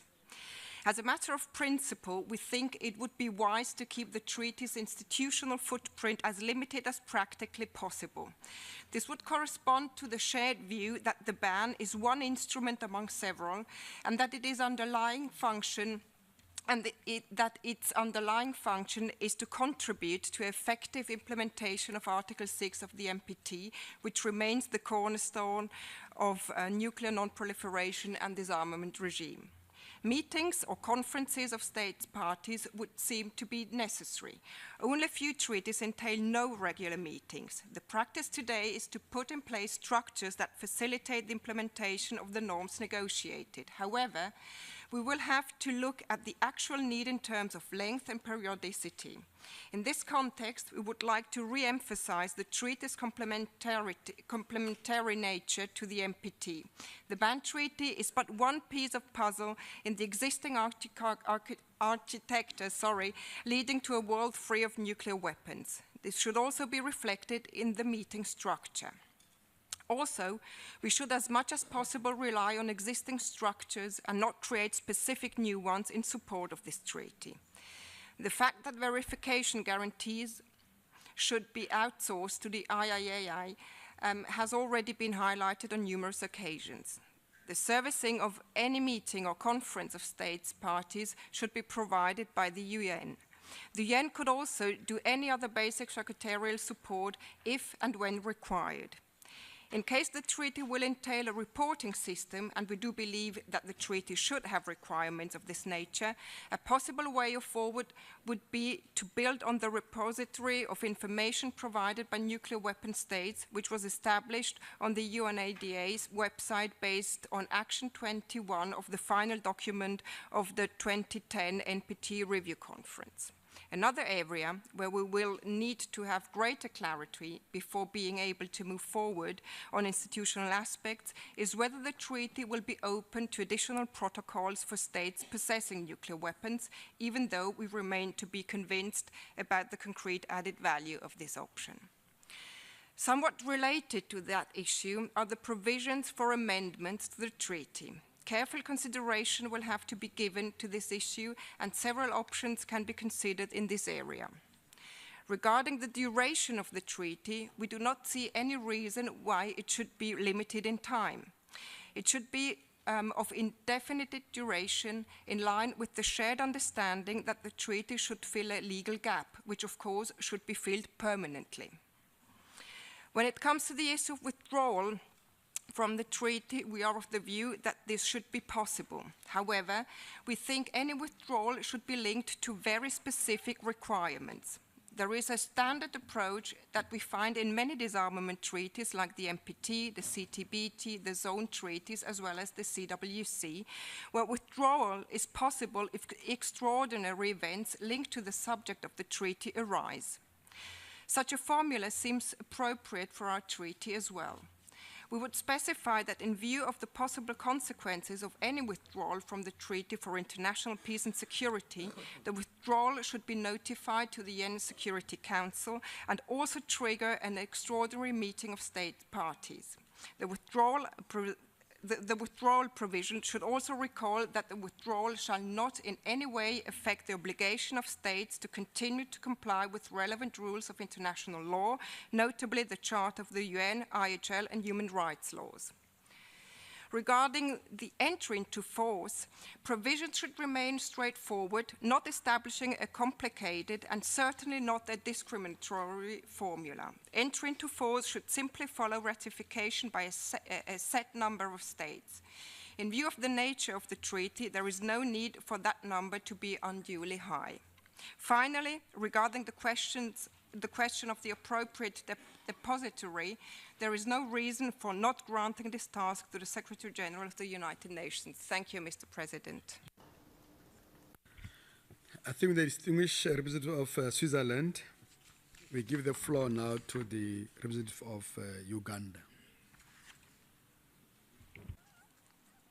Mr. President, I seize the opportunity to register my delegation's appreciation to you for your leadership in presiding over this conference, which is a great stride towards ending the 2 decades deadlock of lack of progress in multilateral nuclear disarmament negotiations. A prohibition treaty based on humanitarian principle is a critical step towards a world free of nuclear weapons. Let me thank also the distinguished delegates, academia, civil society, experts, and the media for their active participation in the conference. Nuclear weapon states and the member states participating in this conference need to cooperate as we work towards prohibiting the development and the use of nuclear weapons. It's therefore our desire and request that all states participate in these negotiations because the world belongs to all of us and we have a duty to both the current and future generation. Therefore, these negotiations provide an opportunity to elaborate concrete, effective legal measures, legal provisions, norms that will lead to the prohibition of nuclear weapons. Uganda acknowledges the NPT pillar on the right to peaceful use of nuclear energy. In that regard, my delegation takes note of the need to have a clear definition of nuclear weapons in the Prohibition Treaty. Ambiguity of the definitions may create gaps which might impact the right to peaceful uses of nuclear technology. Nevertheless, I'm confident that with your able leadership, Mr. President, this issue will be given due consideration. Mr. President, my delegation would now like to submit some specific suggestions to be included in the institutional arrangements for the legally binding instrument to prohibit nuclear weapons. Effective implementation of the treaty will require establishment of institutions that will ensure compliance, monitoring, verification, and of course, enforcement of non-compliance. My delegation proposes a dedicated agency be established under the auspice of the United Nations. The agency should have a secretariat and an executive board of state parties, or otherwise known as board of governors. The membership of this board can be decided in the meeting of state parties. Mr. President, my delegation further proposes that the secretariat should be mandated to conduct research, provide public knowledge about the treaty and the humanitarian impact of nuclear weapons. 2, facilitate the accession to the treaty by state parties or states. 3, provide a forum for consultation and cooperation among state parties. This forum could be done through regular meetings of the state parties to the treaty. This method of peer review can provide good means of monitoring compliance to the treaty. Mr. President, my delegation suggests that the Board of Governance is mandated to take key decisions on major issues such as compliance and agreements with nuclear weapon states who would like to join the treaty. In the case of the need for verification for non-compliance, the board would then directly request for the technical assistance of the International Atomic Energy Agency, the IAEA. The verification would then be done based on the well-developed IAEA safeguards protocol. This can be done on case-by-case basis.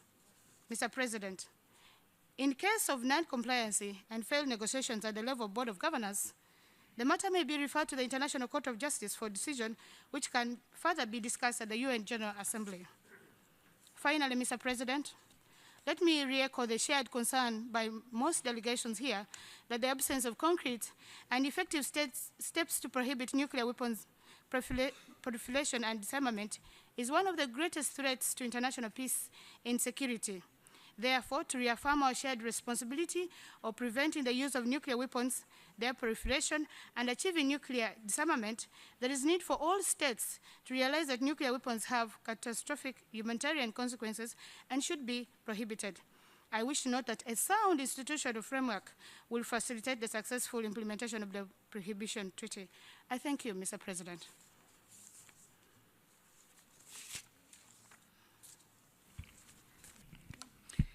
Le agradezco a la distinguida. I should like to thank the distinguished delegate of Uganda for those words.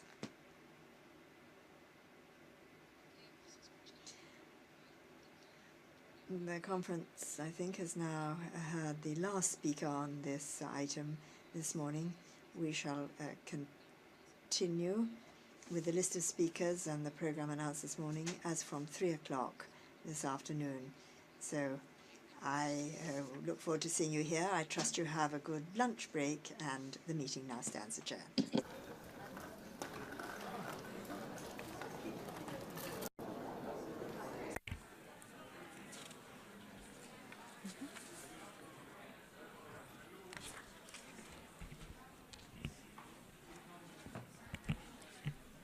Muy buenos días a todas. I should like to wish all delegations an extremely good day, distinguished delegates. I'd like to welcome you to what is our last working day in this session, the 9th plenary meeting of the substantive session of the UN Conference to negotiate a legally binding instrument prohibiting nuclear weapons leading towards their total elimination is called to order.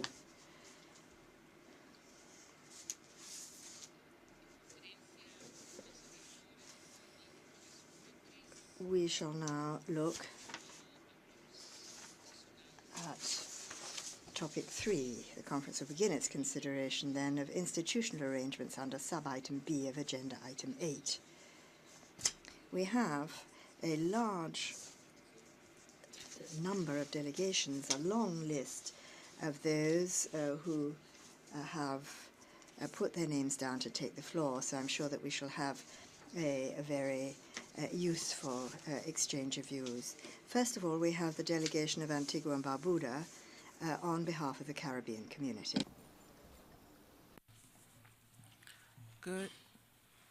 Good morning, Madam President. Thank you for giving me the floor.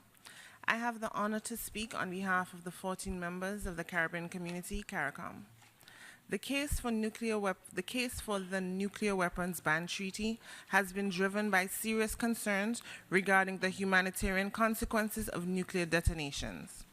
As a result, CARICOM delegations call for the treaty's institutional arrangements to ensure all states parties provide for international cooperation and assistance to comply with positive obligations arising from the treaty. These positive obligations include environmental remediation, risk education, victim survivor assistance, and stockpile destruction.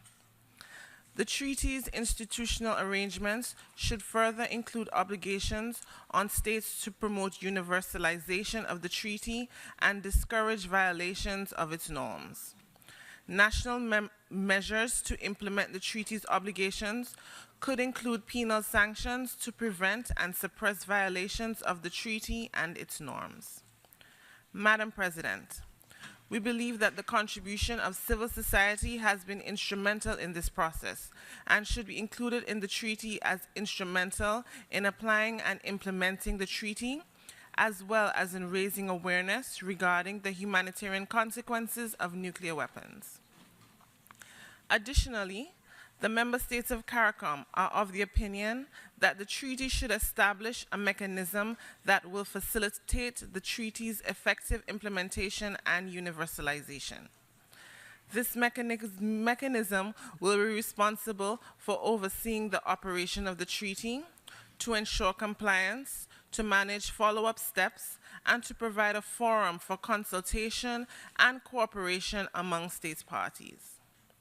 This mechanism will also be charged with managing and organizing regular conferences of states parties with the support of the UN. In closing, and in keeping with our position to avoid duplication of roles and resources and to strengthen the broader nuclear disarmament mechanism, it is envisaged that related bodies, including the IAEA, could be invited to support the established mechanism. I thank you. Le agradezco mucho a la distinguida. I should like to thank the distinguished delegate of Antigua and Barbuda for that, speaking on behalf of the CARICOM. Now, Chile has the floor.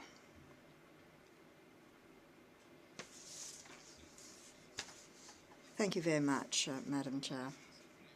I shall endeavour to be brief. I believe that it is important for us here to remember the fact that by means of this treaty, we are opening up new avenues for the management of the peace and security pillar within the UN system and within the context of multilateral diplomacy. I say this because certain of the proposals that I shall be putting forward on the part of my country might appear rather curious, but I believe that they are of great importance. In this treaty, we need an executive secretariat drafting the treaty. In order to promote the universalization of the convention, the periodical examination of the state of implementation of the treaty, and in order to provide a space for decision-making by the states parties, we believe that there should be an annual meeting on the part of the states parties. There should be a determination of a president, chair of this meeting of the states parties, perhaps for a year. And inter alia, this meeting of the states parties should have the power to convene, if relevant, review conferences. The obligation to submit initial and annual reports on national implementation could be dealt with by means of compliance and monitoring.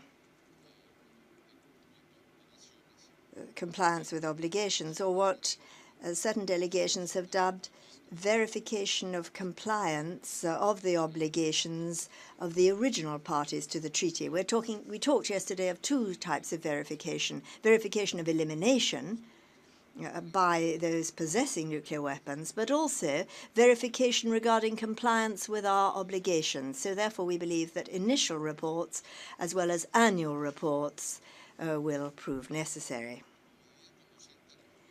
Now, to further the purpose of the convention, it would be appropriate to have a unit for the support of the implementation of the treaty. However, in order to avoid additional and excessive financial burden on the parties, my delegation believes that the institutional arrangements should be as slender as possible and should take into account existing synergies, such as with the Disarmament Office, or, if this proves agreeable, this unit could indeed be incorporated in the ODA. Given that the convention will be negotiated under the aegis of the UN, the Secretary-General would be the depository of the treaty. The treaty should include mechanisms for the entry into force and also provisions for rescinding the treaty provisions or withdrawing from it. My delegation believes here that we should consider a treaty being intimately related with international humanitarian law, and the number of ratifications for its entry into force should not be very high there. 30 ratifications would be sufficient. We need here to consider the failed treaty for the complete prohibition of nuclear tests and therefore avoid requirements which hamper entry into force, such as the requirement for ratification by a particular state or group of states in particular. When it comes to withdrawing from the treaty, rescinding it, we believe that an ad hoc provision for this should be included. And were it not to be so, there would be automatic implementation of the provisions in the Vienna Convention on Treaty Law, which is very low in terms of where the standard is set. Therefore, Mexico proposes there should be two requirements for withdrawing from the treaty. One, the impossibility of doing this during armed conflict, and two, that a state party may notify of withdrawal only once 15 years had gone by from the entry into force and accession by the state concerned. Given the nature of the convention, we believe that there should be no reservations, and also that the period of the treaty should be indefinite. When it comes to the discussion on whether or not there should be a definition of a nuclear weapon included, my delegation does not believe it is a sine qua non for the Prohibition Treaty to be effective or useful. I think it's appropriate here to recall that the cornerstone of the Non-Proliferation and Nuclear Disarmament Treaty does not have a definition of a nuclear weapon, and it still remains an extremely useful and important instrument. The treaty should be inclusive as an instrument and not discriminatory. Here, the Prohibition Treaty should remain open to states parties and non-parties of the NTP, and states both possessing and not possessing nuclear weapons in their national arsenals. All states parties would be deemed to be of the same category for the purposes of this legal instrument. In order to open the possibility for states with nuclear weapons to comply with the treaty, we could have two options. Firstly, eliminating all nuclear weapons stockpiles by means of ratification or accession to the treaty, and then secondly, drawing up a plan for the elimination of all nuclear weapons to be implemented in, let's say, 15 years, together with a proposal for an international verification mechanism to ensure due implementation. Such a plan should be submitted to the parties at least 6 months prior to a meeting of the states parties, a meeting to which approval of this proposal for such a mechanism and plan for elimination would be submitted. Regarding the international verification mechanism, there are two options that could be put forward. Being subject to verification under the and then presenting a mechanism for international verifications that would be ad hoc to be submitted to the consideration and approval of the parties. The treaty should be open to the possibility that any additional protocols deemed necessary by the parties could be added to it. I referred to this yesterday. We believe that certain additions might prove necessary. Then, sir, I'd just like to say something else that doesn't necessarily pertain to institutional arrangements. I'm referring here to the issue of assistance for victims. I want to state totally clearly that Mexico, with the greatest of firmness, supports the right to compensation and redress for victims of nuclear tests. But we are not sure, we're not clear as to how such a law or right would be implemented, and when it comes to this treaty, how it would be put into effect, as some delegations have indicated. Perhaps, Madam, those states whose citizens, alas, are victims, could identify specific measures for us that could become norms to be incorporated either in this or in another instrument or mechanism where the issue of victim compensation could be dealt with. We believe that this is a right, an entitlement. It's just a question of how it should be implemented, whether it should be enshrined in this instrument or another one. Thank you very much. I should like to thank the distinguished delegate of Mexico, and I now give the floor to the delegation of Sweden.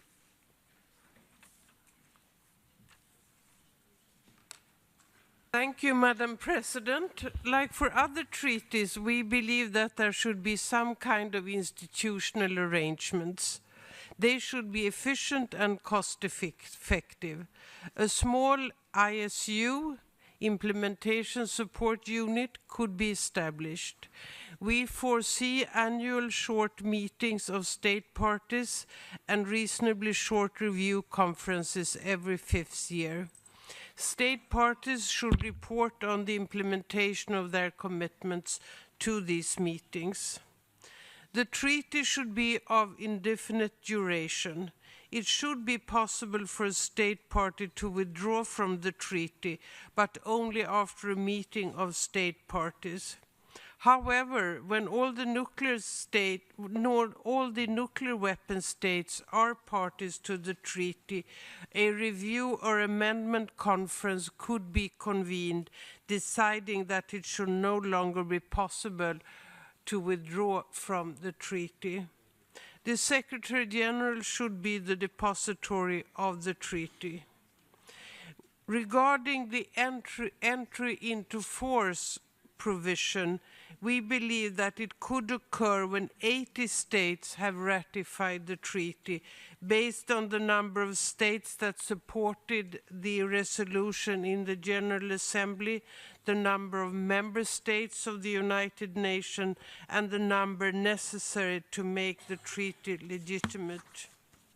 Madam Chair, before ending, I would really like to thank you for this week. I think our week has been marked by seriosity, respect, and substance.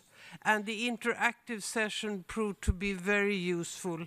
And I believe that no one outside this room who are not participating in the negotiations can say anything but that this week's negotiation. I don't know whether executive secretariat would be the right terminology for this, but what is important is the concept that there be a body which can deal with administration from the point of view of a secretariat when it comes to the whole treaty process.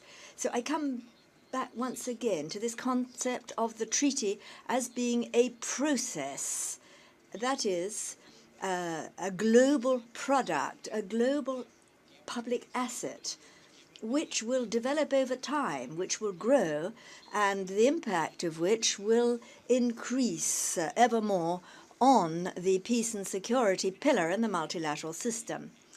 And for the treaty to grow in this manner, and so that it really is revolutionary in the very best meaning of that term, the states parties to this treaty need to establish two alliances, two partnerships. The first with civil society, and that's already in existence.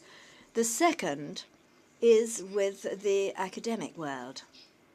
So to this end, outreach or promotional activities aimed at universalization, aimed at consciousness raising in public opinion on this treaty, these will require very active interaction and very active planning for joint action on the part of civil society.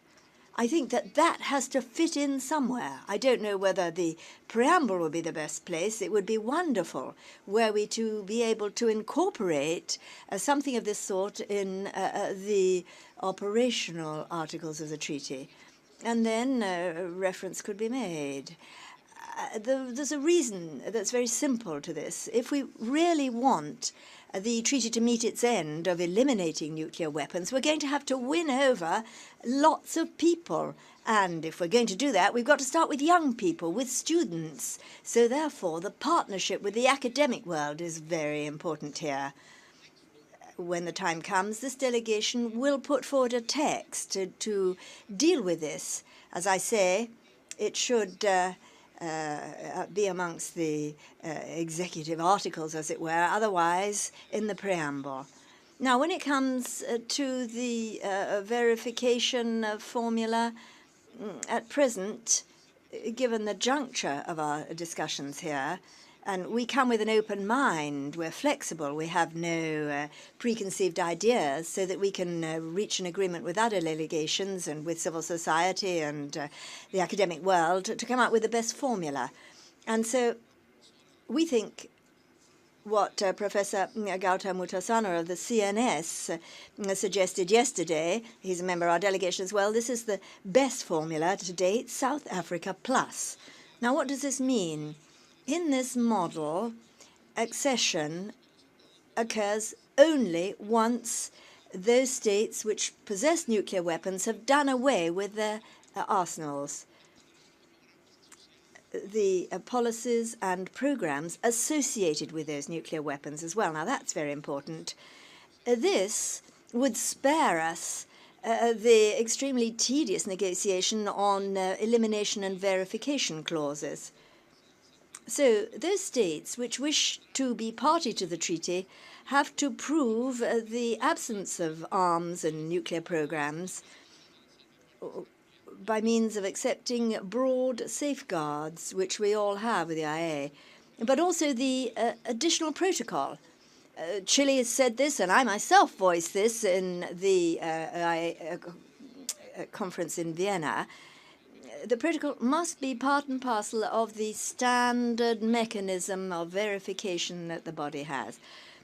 And I think this also has to be incorporated in our text.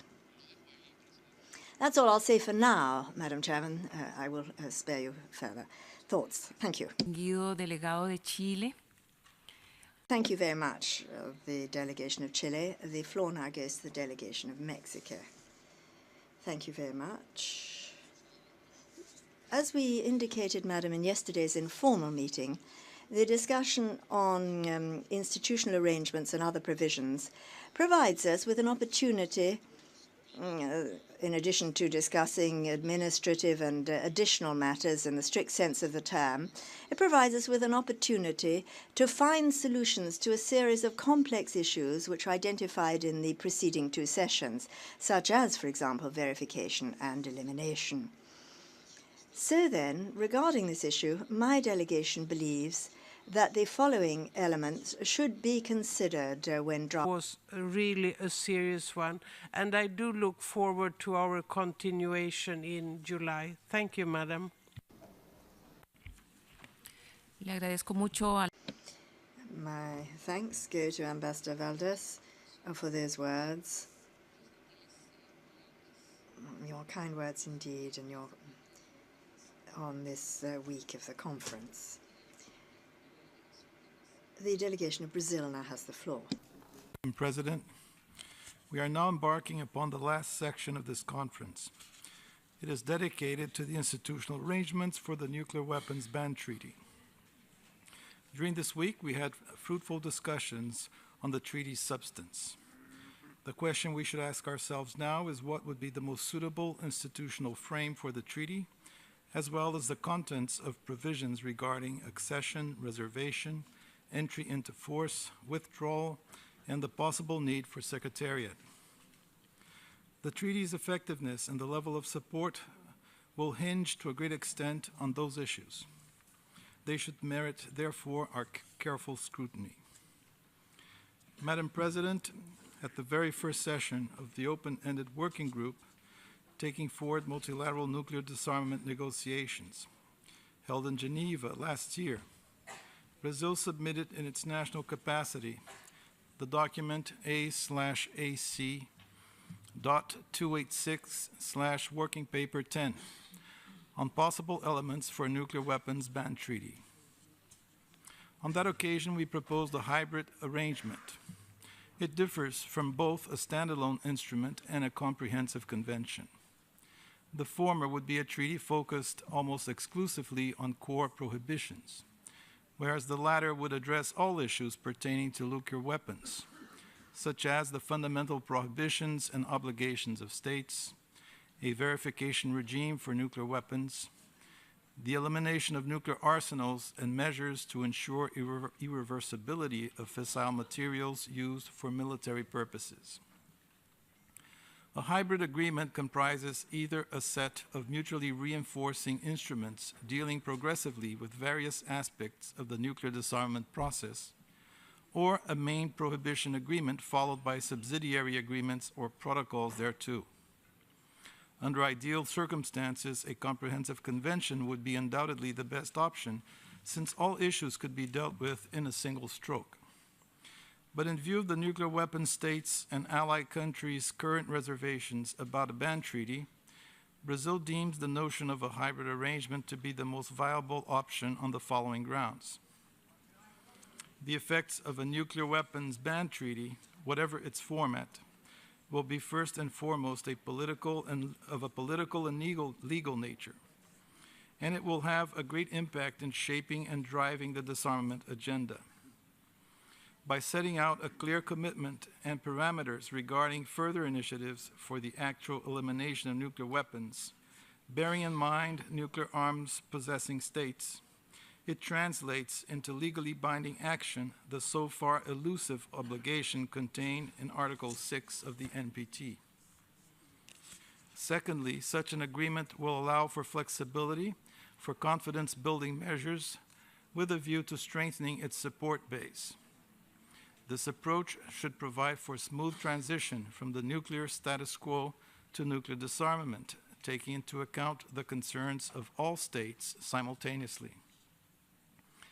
Madam President, let me express our views on accession. Brazil is of the opinion that the prior destruction or dismantling of all stockpiles should not be a requirement for accession. In other words, the treaty should envisage the possibility of accession before complete stockpile destruction. Of course, in this case, the applicant would be required to submit to the treaty parties' consideration a detailed plan on how it will carry out the obligation to eliminate its stockpiles.